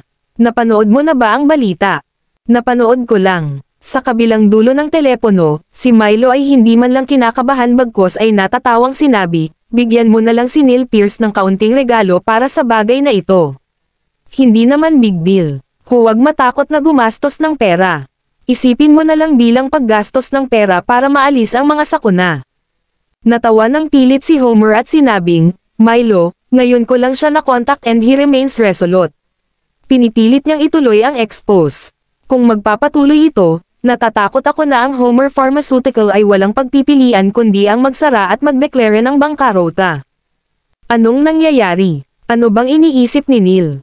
Gusto ba niya ng pera o higit pang mga unit ng dibidendo? Medyo nagulat din si Milo. Hindi rin. Umiling si Homer at sinabing, nakatanggap siya ng offer mula sa iba at ang dami pa. Nangako rin ang kabilang partido na ay settle siya sa ibang lugar. Okay, naiintindihan ko. Haharapin ko ito. Bihira lang kasing maging seryoso si Milo. Pagkasabi nun ay ibinaba na niya ang tawag at dinial ang number ni Neil. Sa sandaling ito, sa isang opisina ng isang istasyon ng TV sa Charberry's Flower City, nakaupo si Neil Pierce na nakataas ang kanyang mga paa. Masaya siyang umiinom ng tsaa. Puno ng perang papel ang sahig sa harapan niya. Maganda ang mood niya. Hindi niya akalain na ganoon kadali darating ang pera sa kanya. Biglang tumunog ang phone na nasa harapan niya. Matapos makita ang caller ID, dumilim ang mukha ni Neil habang nakakunot ang noo. Oo naman, nangyari talaga ito. Pagkasagot ng tawag ay umalangaw-ngaw ang boses ni Milo sa kabilang linya. Neil Pierce, dapat maging matinong tao ka. Gusto ko lang sabihin ito. Kung gusto mong guluhin si Homer, ako ang unang hindi sumasang-ayon. Siyempre, alam ko na ang bawat tao ay para sa kanyang sarili. Maaari kitang bigyan ng isa pang pagpipilian. Gaano man karaming pera ang kinuha mo sa kabilang partido, kailangan ko lang na i-broadcast mo ang balita pagkalipas ng 2 hanggang 3 araw. Paano naman? Kabanata 1767. Nang marinig ito, agad na sinabi ni Neil na may galit, Mr. Donnelly, tulad ng alam mo, pinag-uusapan natin ngayon ang tungkol sa 30 milyong dolyar. Kung gusto mong kunin ko ang pera ng walang ginagawa, hindi ba mali sa akin iyon? Ngumisi si Milo at sinabing, magagawa mo pa rin ang kailangan mong gawin, pero sinasabi ko lang na medyo madelay mo ang timing. Maaari mong i-broadcast ang insidente tungkol sa Homer Pharmaceutical pagkalipas ng 3 araw. Ngayon, sabihin sa mga reporter na mag-withdraw ka. Hindi tulad ng partido sa likod mo na gusto mong ibagsak ang Homer Pharmaceutical ngayong gabi, di ba? Natigilan si Neil, at nilaybot niya ang kanyang mga mata. May sense ang sinabi ni Milo. Ito ay tiyak na posible. Kung gagawin niya ang mga bagay sa ganitong paraan, hindi niya sasaktan ang mga Donnelly o Philip. Ito ang pinakamaganda sa magkabilang mundo. Matapos ang pag-iisip tungkol dito, nagsimulang mag-alinlangan ang puso ni Neil. Nang mag-alinlangan siya, muling nagsalita si Milo, Neil, dahil nasa Flower City ka, dapat maintindihan mo kung anong klaseng lugar ang Charberry. Dito, ang pamilya Donnelly ay hari. Kung tinutulungan mo ang mga tagalabas na guluhin ang aking pamilya Donnelly, dapat mong malaman kung ano ang mga kahihinatnan. Kaya, ipinapayo ko sa iyo na huwag masyadong lumayo. Kung hindi, kahit na tumakas ka hanggang sa dulo ng mundo, hindi ka pababayaan ng pamilya Donnelly. Puno ng pananakot ang pangungusap na ito. Nang marinig iyon, namutla ang mukha ni Neil habang mataimtim na sinabi, Milo Donnelly, tinatakot mo ba ako? Hehe. Ngumisi si Milo at sinabing, hindi. Ang bawat tao'y may paraan upang kumita ng pera. Hindi kita pipigilan na gumawa ng kayamanan, ngunit kailangan mong bigyan ng kaunting panahon ang aking pang-apat na kapatid para makapag-react at makapaghanda. Ayoko nang makakita pa ng mga ulat tungkol sa bagay na ito ngayong gabi. Kung ano man ang nagawa, ipaubaya sa ating public relations ang paghawak nito. Para sa iba pa, sana maintindihan mo kung ano ang gagawin. Pagkasabi nito ay pinatay na ni Milo ang tawag. Sa opisina, mapatla ang mukha ni Neil. Hawak ng mahigpit ang telepono sa kanyang kamay, mapait niyang binasag ito sa sahig at sumigaw, Damn you, Milo Donnelly. Maya-maya, masisira ang buong pamilya mo. Nakatanggap si Philip ng tawag mula kay George na nagsabing, Young Master, nahinto ang aming mga plano. Nakatanggap ng kabilang partido ng 30 milyong dolyar mula sa amin ngunit sinusubukang maghanap ng butas sa timing. Tinatansya namin na ang pag-broadcast sa Homer Pharmaceutical ay maaantala hanggang 3 araw mamaya. Malungkot ang mukha ni Philip habang sinasabi niya, kahit anong gawin mo, gusto kong mabangkarote ang Homer Pharmaceutical ngayong gabi. Naiintindihan mo, young master. Ako na ang mag-aayos. Ibinaba ni George ang telepono, malungkot na tumingin sa 12 ng mga elite sa paligid niya, at sinabing, ngayon lang ako nakatanggap ng tawag. Bad mood ang young master. Dapat nating gawin ang lahat para mapabagsak ang Homer Pharmaceutical. Oo, Mr. Thomas. Nang marinig ito, ang lahat ay galit na kumilos. Sa isang iglap, nakolekta ang impormasyon sa buong Homer Pharmaceutical, gayon din ang background ng impormasyon sa Homer Donley at Milo Donley na kasama ang kanilang interpersonal na relasyon. Sa villa ni Homer Donley. Sa sandaling ito, mukhang hindi kaaya-aya ang mukha ni Homer. Bagamat ngayon lang siya nakatanggap ng tawag mula sa kanyang ikapitong kapatid na gumaan na ang mga pangyayari, medyo naguguluhan pa rin siya. Simple lang ang dahilan. Medyo nahuli siya ng mga taktika ni Philip. Hindi niya inaasahan na ganoon kabigat ang kamay ng kabilang partido. Direkta siyang naglabas ng 30 milyong dolyar upang makitungo sa kanya. Sino ba ang lalaking ito? Talagang mayroon siyang ganoong iniisip upang kumuha ng 30 milyon nang hindi kumukurap. Bukod dito, ang bilis ay masyadong mabilis. Mabilis niyang binili si Neil Pierce. Kabanata 1768. Nang makita ang pagsimangot sa mukha ng kanyang ama, ngumiti si Hector at sinabing, Tay, ano ang iniisip mo? Huwag mag-alala. Hindi pa ba naresolba ang usapan sa ngayon? May 3 araw tayo. At saka, kasama si 7th uncle, sinong maglalakas loob na gumawa ng kahit ano sa pamilya natin? Tanga. Hindi mo ba naiintindihan sa ngayon? Galit na pinandilatan ni Homer si Hector at sumigaw, $30 million. Pwede kang kumuha ng 30 million dollars para sayangin ng ganun lang. Bukod dito, binili ng kabilang partido si Neil Pierce sa loob lamang ng ilang minuto. Anong uri ng lakas at paraan ang kailangan upang kumilos ng napakabilis sa loob ng mga hangganan ng Flower City sa Charbury? Nang marinig ito, natigilan din si Hector. Oo, ito ay 30 milyong dolyar. Kung ginugol niya ang lahat ng perang iyon ng ganoon lang, magiging heartbroken siya. Bukod dito, nagpapadala binili ng kabilang partido si Neil sa loob ng 10 minuto pagkatapos makipag-usap sa kanyang ama. Makikita na ang kanyang lakas ay hindi dapat maliitin. Napaisip si Hector at nakangising sabi, Dad, baka kilala lang niya si Neil. Hindi ba tayo nauuna? Ang Flower City, kasama ang buong Charbury, ay kabilang sa aming pamilyang Donley. Ano pa ba ang dapat nating alalahanin? Walang magawang umiling si Homer at napabuntong hininga, Anak, hindi naman sa masyado akong nag-iisip. Hindi ko maiwasang maramdaman na hindi magiging ganoon kadali ang mga bagay sa pagkakataong ito. Huwag munang lumabas pansamantala. Maghintay hanggang sa maayos ang mga bagay bago natin pag-usapan ito. Hindi nang ahas na pabulaanan ni Hector ang utos ng kanyang ama at tumanggo siyang sinabing, Okay, I got it. Gayunpaman, muling kinumpirma ni Homer, Hector, sigurado ka bang Yaya lang ang taong nasaktan mo? Walang pakialam si Hector. Oo, gusto ko munang puntiryahin ang asawa niya, pero niloko ako ni Yaya at sinabing girlfriend siya ni Philip, kaya umarte ako. Nang maglaon ay alam ko na mayroon siyang asawa na buntis. Ang babaeng iyon ay Yaya lang na kinuha niya. Umiling si Homer at sinabing, hindi, ang babaeng iyon ay kanyang Diyos kapatid na babae. Diyos kapatid na babae. Nagulat si Hector bago siya nanunuya, na nagsabing, ibang klase yata itong God sister kaysa sa kilala natin.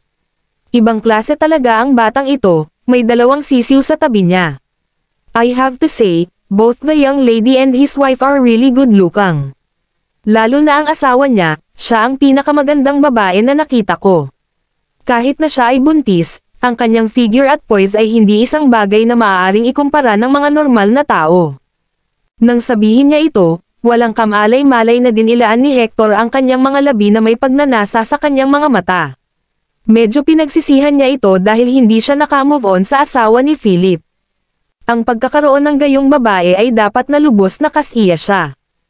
Para bang naiintindihan niya ang iniisip ng kanyang anak, mapait na pinandilatan ni Homer si Hector at sumigaw, "Such an unpromising G-fellow. Kung hindi dahil sa iyo, magkakagulo kaya ang pamilya natin ngayon. Dapat mong pagnilayan ang iyong mga aksyon. Gaano karaming problema ang ginawa mo sa akin." "Hehe, Dad, alam kong mali ako." Tumawa ng walang pakialam si Hector. Walang magawang umiling si Homer. Pagkatapos noon, may bigla siyang naalala at nagtanong, "Kumusta ang pagkikita ninyo sa mga enforcer ng Nonagon?" Mabilis na sinabi ni Hector, "Tay, natatakot ako na hindi ito gagana. Ang 4 na enforcer ay may napakawalang pakialam sa amin. At saka, napili na ng pamilya Larsen si Philip Clark. Kung hindi dahil dito, hindi ako nakipag-clash sa kanya. Paano ang lugar para sa pag-access? May nalaman ka ba tungkol dito?" Tanong ulit ni Homer. Kung makapasok sila sa Nonagon, tataas ang katayuan ng kanilang pamilya. Sa oras na iyon, maaaring mas mataas ang ranggo nila sa rangkang ng kanilang panloob na pamilya. Marahil, maaari pa silang magkaroon ng pagkakataon na maabsorb sa pangunahing pamilya. Kabanata 1769. Umiling si Hector at sinabing, "Wala akong alam. Iba ang 4 na enforcer ng Nonagon sa mga nauna. Itinatago nila ang impormasyon sa mahigpit na pag-access sa lugar sa ilalim ng takip. Maraming pamilya ang nagtakbuhan at nagtatanong tungkol dito ngunit walang nakatanggap ng tiyak na balita. Gayunpaman, mayroon akong isang kaibigan na nakarinig mula sa ubasan na ang nagpadala ng access spot sa oras na ito ay nakuha na." Nang marinig ito, nagtatakang tanong ni Homer, "Nakuha na? Nalaman mo na ba kung sino ito? Anong presyo ang binayaran ng kabilang partido?" Umiling pa rin si Hector at sinabing, "Dahil chismis ito, paano ko malalaman? Ang presyo naman, hindi pa na-reveal pero at least $10 billion. 10 bilyon. Dumilim ang mukha ni Homer sa pagsigaw. Ang 10 bilyon ay hindi maliit na halaga. Maging ang Homer Pharmaceutical ay hindi hihigit sa $1 bilyong. Kung pagsasama-sama niya ang lahat ng ari-arian ng kanyang pamilya, aabot lamang sa 2 o 3 bilyong dolyar. Ito ay malayo sa sapat. Tila ang pagpili ng talento ng Nonagon ay isang walang dahilan sa pagkakataong ito. Si Homer ay mukhang bigo at walang magawa habang umiiling. Sabi niya, "Kalimutan mo na. Mukhang wala na tayong pagkakataong makapasok sa Nonagon." Tanong ni Hector, "Tay, ganito ba talaga kalakas itong si Nonagon? Bakit napakaraming tao ang nagsisikap na makapasok?" Inilibot ni Homer ang kanyang mga mata sa kanyang hanggal na anak at same time na sinabi, "Hindi mo naiintindihan ang kapangyarihan ng Nonagon, kaya hindi kita sinisisi. Ngunit ang masasabi ko sa iyo ay kahit 1,000 mayayamang pamilya sa mundong ito ay hindi katapat ng Nonagon. Ang impluwensya at puwersa sa likod nito ay tiyak na hindi natin maiisip at maiisip." Ganyan sila kahanga-hanga. Nagulat si Hector at mukhang nagdududa. "Oo. Ang pagkakaroon ng Nonagon ay upang patatagin ang lahat ng mga pangunahing kaganapan sa mundo. Kahit na sino man ito, ang pagpasok sa Nonagon ay ang pagpasok sa torrent na maaaring kontrolin at patakbuhin ang mga pangunahing puwersa sa mundong ito. Gusto mo bang maging isang maliit na patatas o gusto mong pumasok sa walang katapusang torrent na ito na kayang kontrolin ang lahat?" Tanong ni Homer. Direktang sabi ni Hector, "Yung torrent, syempre. Panipi." Tumanggo si Homer, tinitigan ang kanyang anak na may pagsang-ayon, at sinabing, "Mukhang mayroon ka pa ring magagandang ambisyon. Anak ko, ang kapangyarihan ng Nonagon ay talagang lampas sa ating pangunawa. Kailangan mo lang maunawaan kahit ang pamilyang Donley ay kailangang magpakumbaba at yumuko sa harap ng gayong behemoth, okay?" Ano? Natigilan si Hector. Para sa kanya, ang pamilyang Donley ay ang Panginoon na namumuno sa langit. Ngayon, sinasabi sa kanya ng kanyang ama na ang isang higanteng tulad ng pamilya Donley ay isang langgam lamang sa harap ng Nonagon. Hindi ka panipaniwala, nakakakilabot. Noon lamang naunawaan ni Hector kung bakit nahihiya ang kanyang ama sa pagpapadala sa kanya sa Nonagon sa mga nakaraang taon. Gayunpaman, tila hindi siya angkop na kandidato. "Itay, ikinalulungkot ko na binaygo kita," sabi ni Hector. Napangiti si Homer at sinabing, "Okay lang, hindi naman mahalaga. Kahit hindi ka makapasok sa Nonagon, may foothold pa rin ang pamilya natin sa Flower City. Ito ay sapat na upang panatilihin kang mayaman at masagana sa kanilang buhay. Pero kailangan mong baguhin ang iyong saloobin at ihinto ang paggawa ng gulo sa lahat ng dako, maintindihan. Tumanggaw si Hector at sumagot, naiintindihan. Babangon na sana si Homer nang muling tumunog ang kanyang telepono. Biglang natarante si Homer. Pagtingin sa caller ID, ito ang numero ng kumpanya. Matapos sagutin ang tawag, same time na nagtanong si Homer, ano ang problema sa pagkakataong ito? Chairman Donnelly, may malaking nangyari. Maraming tao ang pumupunta sa aming kumpanya at humihiling na ibalik ang mga kalakal para sa refund. Tunog na balisa ang nasa kabilang dulo ng telepono. Nang marinig ito, nagdilim ang mukha ni Homer habang nagmumura, ikaw ba ay isang grupo ng mga tanga? Kailangan mo bang iulat sa akin ang isang maliit na bagay? Haharapin mo lang ito kung paano ka palagi. Kung gusto nila ng refund, ibigay mo na lang sa kanila.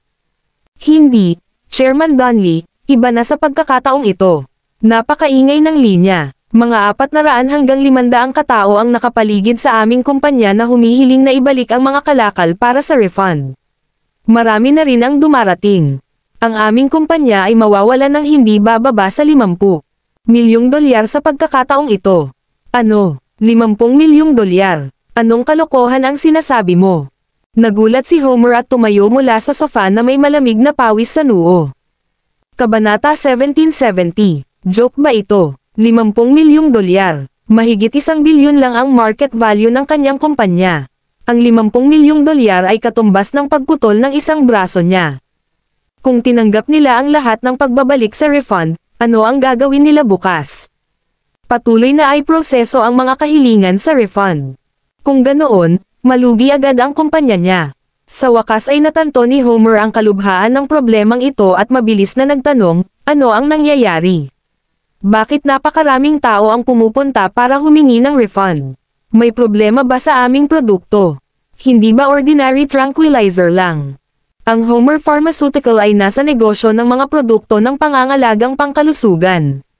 Ang kanilang gamot ay hindi mabuti o masama, ito ay isang normal na pampakalma.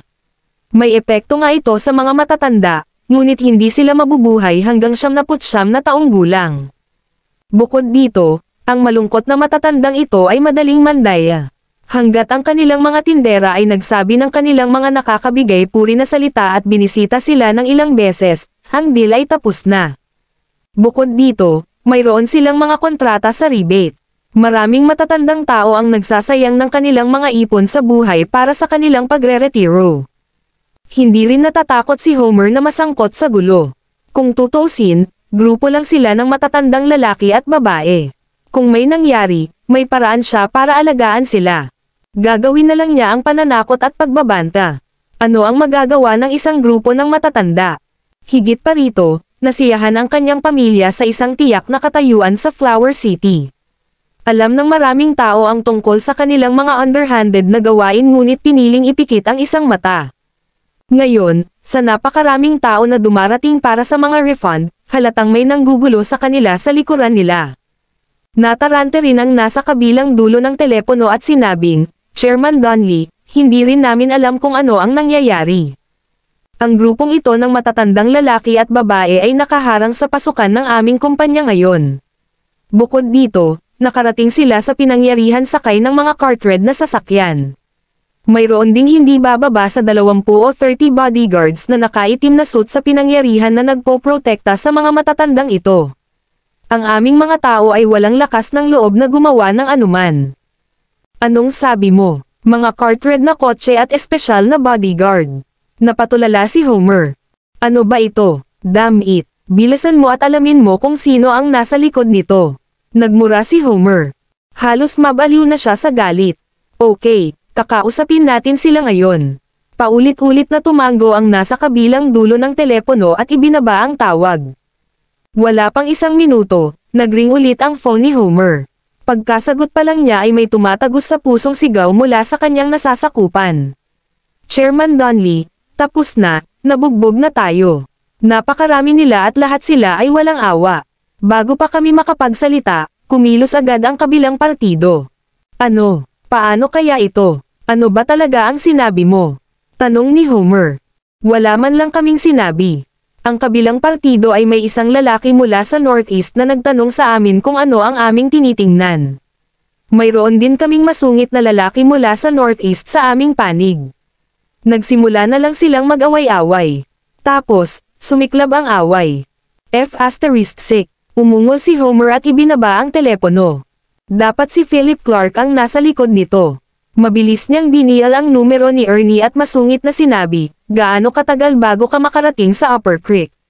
Nagbago ang ayos. Patayin agad si Philip Clark. Ang nag-iisang tagapagmana, Philip Clark, Kabanata 1771. Sa kabilang dulo ng telepono, biglang sinabi ni Ernie, Master, nakarating na ako sa Upper Creek. Mabuti. Malamig na sinabi ni Homer, hanapin kaagad ang batang iyon at patayin. Naiintindihan, sagot ni Ernie at inend ang tawag. Sa sandaling ito, nakaupo siya sa madilim na sasakyan, humihit-hit ng sigarilyo. Ang iskarlato na dulo ng sigarilyo ay mukhang partikular na kapansin-pansin sa gabi. Pagkaupo saglit, pinagmasdan ni Ernie ang paligid sa bintana ng sasakyan. Tumingin siya sa hotel kung saan isang dosenang tao ang nakabantay sa entrance at tumangala. Ito ang hotel na tinutuluyan ni Philip. Ayon sa iyong master, nasa hotel na ito ang kanyang buntis na asawa. Sumilay sa gilid ng mga mata ni Ernie ang nagbabantang intensyon. Napasulyap siya sa mga taong nagpapatrolya sa paligid habang may pangungot siya sa gilid ng kanyang bibig. Ang ganitong kaayusan ay talagang makakahadlang sa maraming tao. Gayunpaman, iba si Ernie. Siya ay isang dalubhasa sa pagpatay, isang taong nakaligtas mula sa talon ng espada. Ang mga taong ito na inayos ni Victor Bell ay walang iba kundi gumagalaw na mga target sa kanyang mga mata. Ipinasok ni Ernie ang isang punyal na kumikinang na may malamig na liwanag sa pagitan ng kanyang mga binti at ginamit ang kanyang pantalon para itago iyon. Pagkatapos, inilabas niya ang isang Desert Eagle mula sa ilalim ng upuan ng kotse at ipinasok ito sa likod ng kanyang baywang. Pagkatapos nito, nagsuot siya ng maskara at isang malawak na sombrero.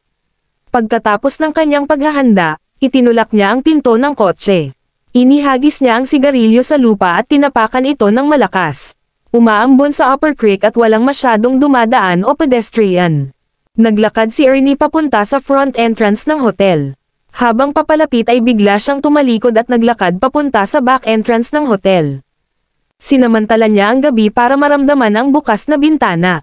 Pagkatapos ay tumingin sa paligid. Kinuha niya ang isang tool sa kanyang bulsa, binuksan ang bintana, at pumasok sa siwang. Thud. Ang mahinang tunog ng paglapag niya ay napakagaan.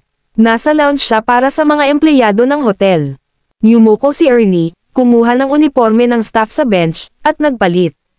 Makalipas ang 3 minuto, napakatahimik niyang lumabas ng lounge habang tinutulak ang isang maliit na dining cart. Naglakad siya sa corridor hanggang makarating siya sa elevator. Habang nasa daan, magalang siyang ngumingiti sa tuwing makakasalubong niya ang sinumang bodyguard na nagpapatrol. Walang nakitang kaina-hinala si Ernie. Dahan-daang pumasok si Ernie sa elevator at pinindot ang button para sa sahig. Makalipas ang ilang minuto ay biglang bumukas ang pinto ng elevator. Itinulak ni Ernie ang dining cart at mahinahong naglakad palabas. Sa pasilyo sa palapag na ito, natagpuan niya ang isang bodyguard na nakaistasyon bawat 3 hanggang 5 hakbang sa pagitan. 2 hilera ng mga bodyguard na nakasuot ng itim ang ligtas na nagpoprotekta sa sahig na ito. Karaniwan, 2 bodyguard ang nakabantay sa magkabilang gilid ng bawat pinto ng suite. Sa suite sa dulo, nakatayo sa pasukan ang 8 matipunong lalaki na may matalas na mata. Agad namang naging alerto ang mga bodyguard sa hitsura ni Ernie. Gayunpaman, sinulyapan lang siya ng mga ito nang walang pangalawang tingin. Itinulak ni Ernie ang dining cart at lumapit sa pinto ng isang kwarto. Pinindot niya ang doorbell at sumigaw, "Room service. Nandito na ang pagkain mo." Maya-maya, bumukas ang pinto. Naka-bathrobe ang ginang sa loob at pinupunasan ang basang buhok. Sabi niya na may pagtataka sa mukha, "Hindi ako nag-order ng anumang room service." Ngumiti si Ernie at magalang na sinabi, "Komplementaryo mula sa hotel." Bahagyang kumunot ang noo ng babae bago tumalikod at sinabing, "Pasok, kung gayon." Pagkatapos, sa isang putok, ang pinto ay isinara. Sinamantala ni Ernie ang babaeng nakatayo na nakatalikod sa kanya at kinuha ang kutsilyo sa dining cart. Mariin at saktong sinaksak niya ang likod ng babae habang tinatakpan ng puting tuwalya ang bibig ng babae. Kahit nagpupumiglas siya at sumisigaw, walang nakarinig sa kanya sa labas. Natamba ang babae, basang-basa ng pula ang likod niya habang dilat pa rin ang mga mata. Tahimik na inilibot ni Ernie ang buong silid. Pagkatapos ay naglakad siya papunta sa vent sa silid, inilipat ang mesa at upuan, at tinanggal ang takip ng vent. Tumalon siya at pumasok sa ventilation channel. Kasunod ng mapa sa kanyang ulo, dahan-daang gumapang pasulong si Ernie.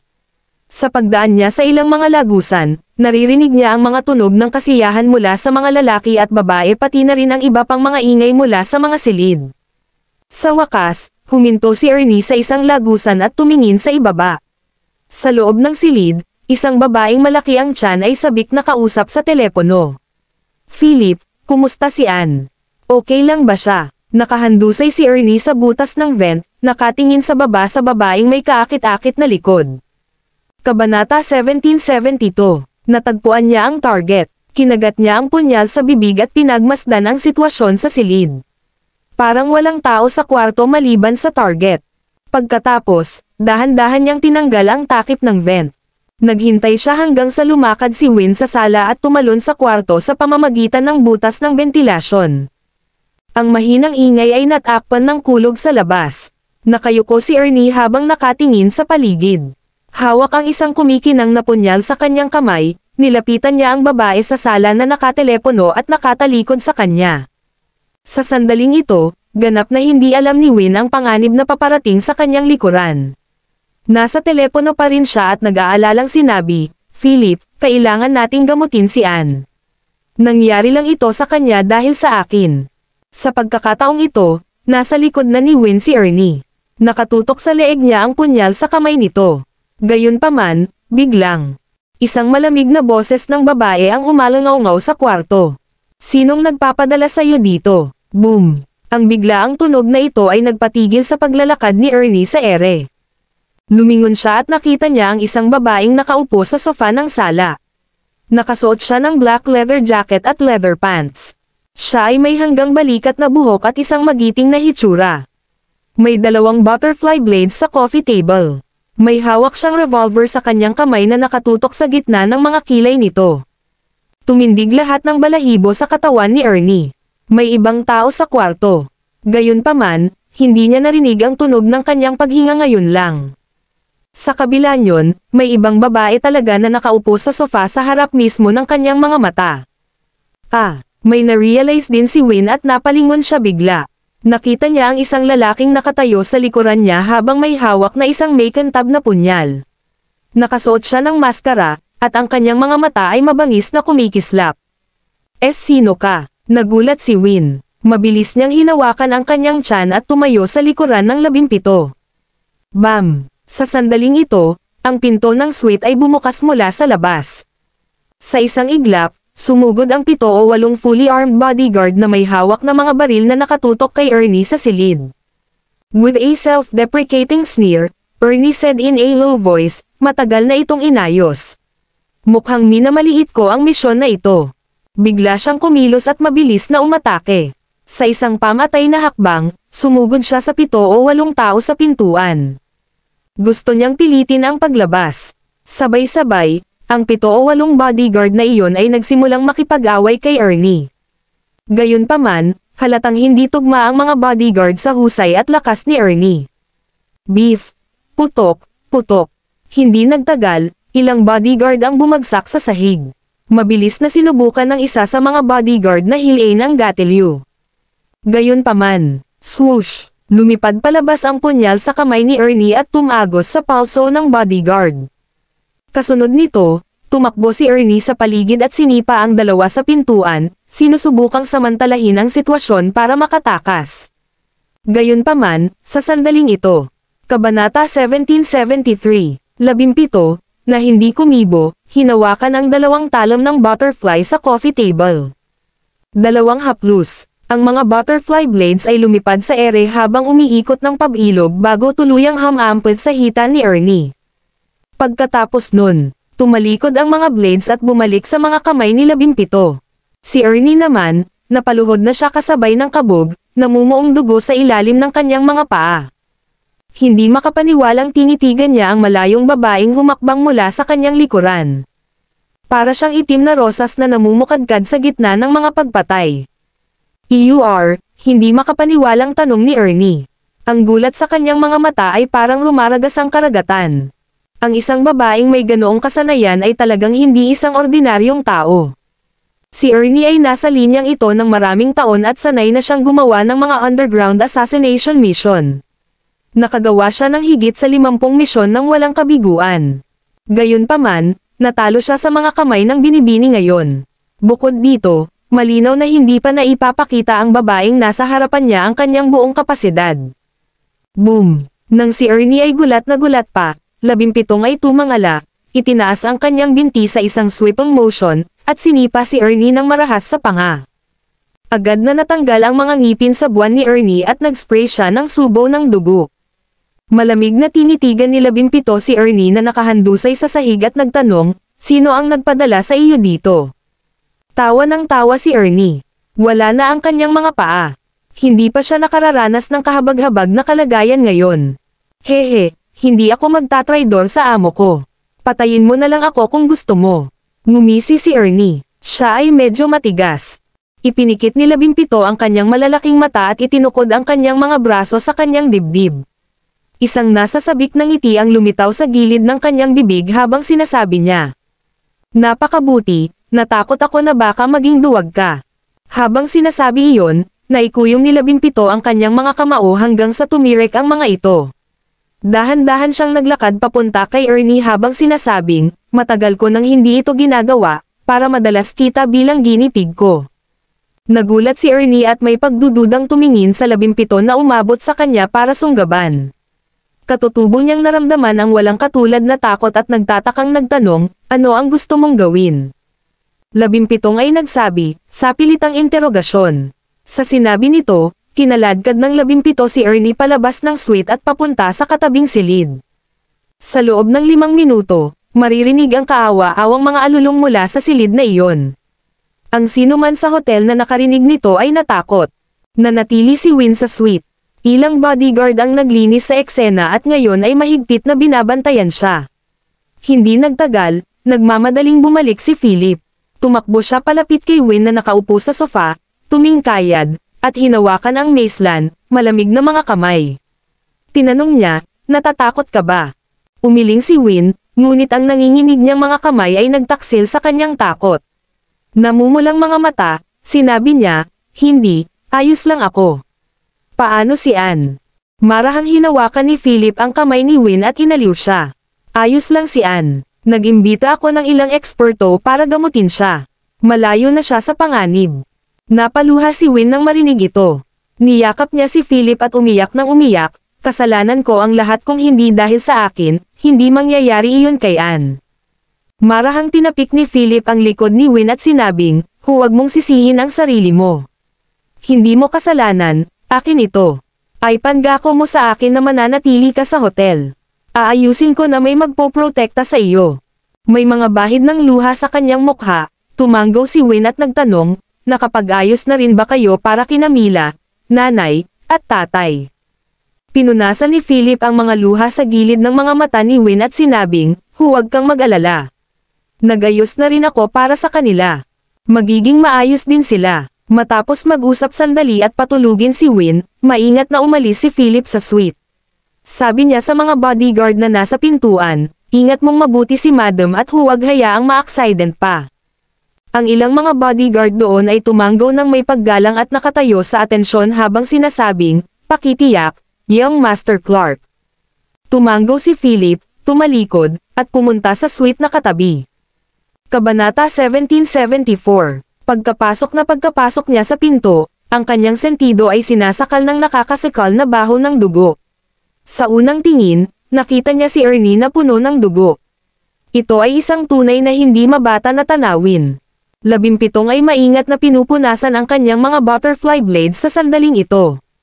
Hindi niya pinansin si Philip at sinabing, "Nakatanggap ako ng pag-amin sa kanya."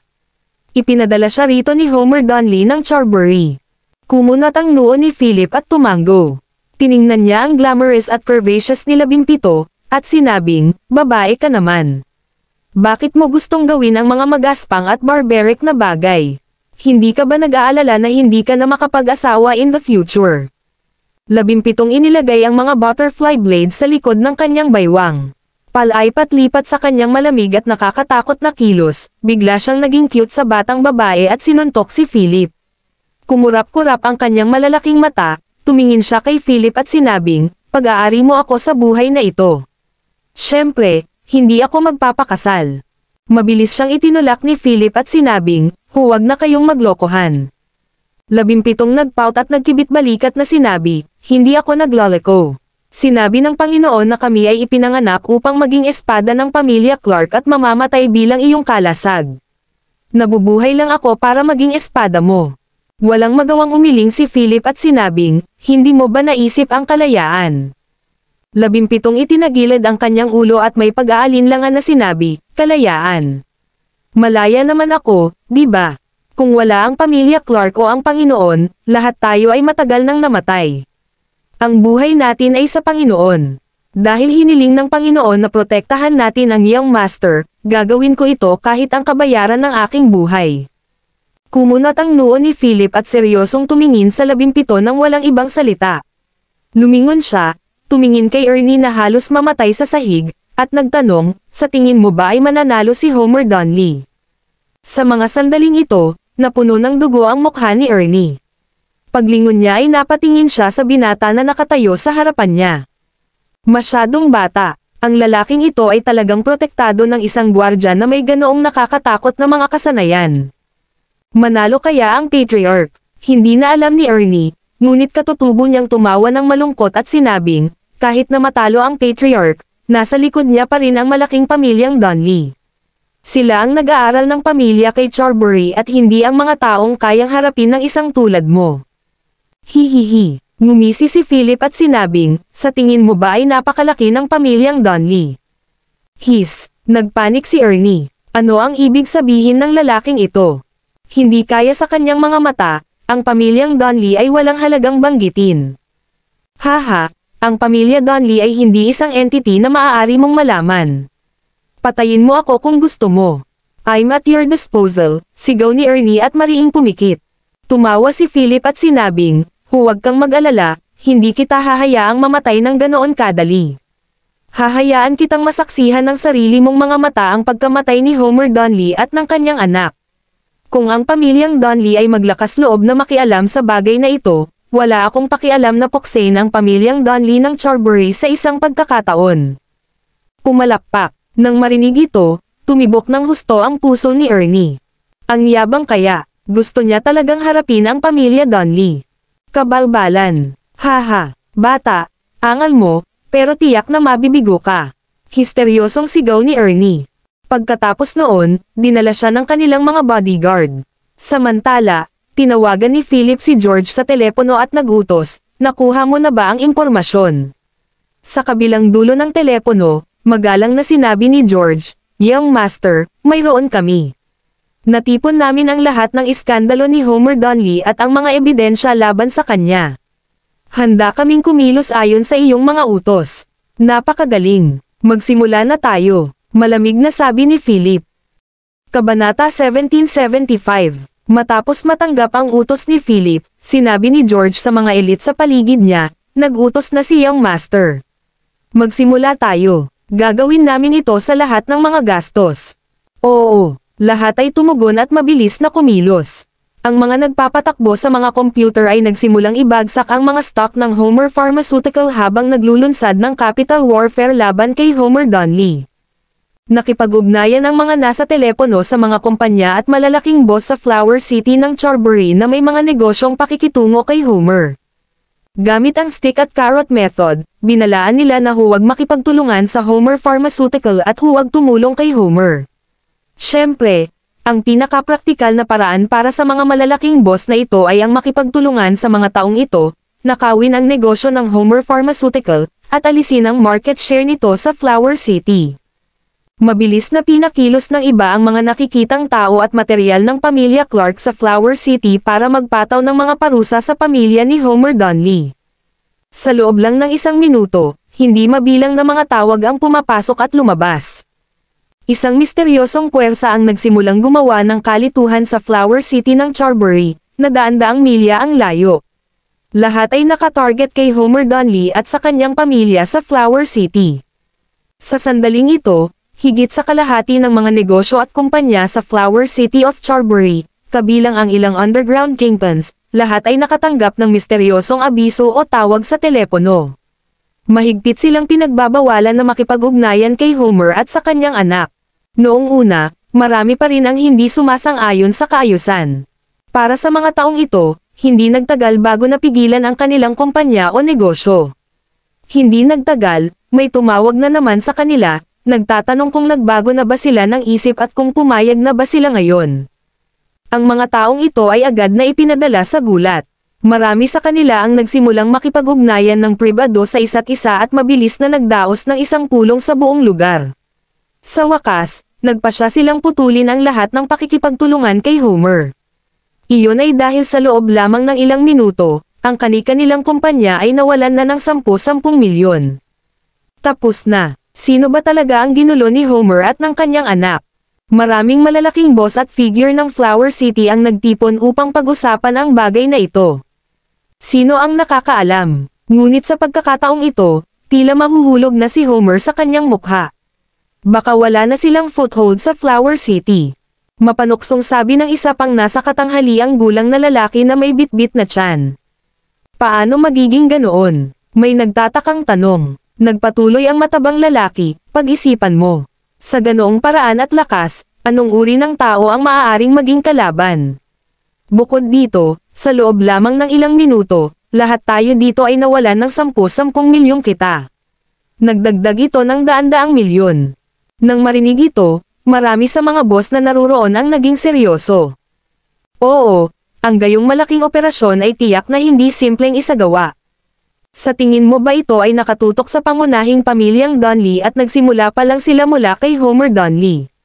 May nagtanong. Nang maipahayag ang tanong na ito, pinili ng maraming tao na tumahimik. Ang kanilang mga mukha ay naging hindi kasiya siya, at hindi sila nang ahas na mag-isip. Hindi ko alam, pero kung ganoon, maganda ang palabas na mapapanood natin this time. Sa loob ng maraming taon, walang nang ahas na hamanin ang pamilya Donnelly.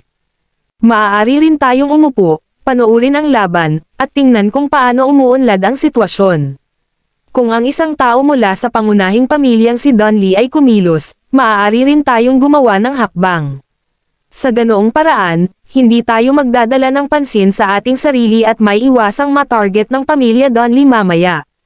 Kung ang pangunahing pamilya Donnelly ay mananatiling tahimik tungkol dito, hindi rin kami gagawa, baka magkaaway kami sa party na ito sa dilim. Nagbigay ng kanyang mungkahi ang medyo may edad na matabang lalaki. Tumango ang lahat bilang pagsang-ayon. Hindi nakatulog si Homer buong gabi. Ang mga gawain ng kumpanya ay nagdudulot sa kanya ng matinding sakit ng ulo. Nang i-handle niya ang mga refund, muling tumawag ang isa pang matapos tawag. Sa tuwing maririnig ni Homer ang pagtunog ng telepono ngayon, likas na nanginginig ang kanyang puso. Dumilim ang mukha niya nang sagutin niya ang tawag at malamig na nagtanong, ano na? Hindi pa ba nalutas ang mga bagay? Ano pa bang meron? Sa kanyang pagtataka, isang walang malasakit na boses ng isang binata ang nagsabi ng patago, Homer Donnelly, mayroon ka pang kalahating oras. Kung ibibigay mo si Hector Donnelly, ikaw, kasama ang mga kumpanya at asset sa ilalim ng iyong pangalan, ay magiging ligtas at maayos. Kung tumanggi kang bumalik sa iyong katinoan at pipilitin mo pa ring protektahan siya, maaari kang mamatay kasama niya.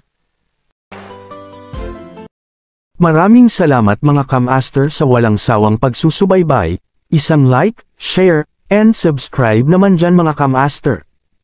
Abangan ang susunod pang mga kabanata.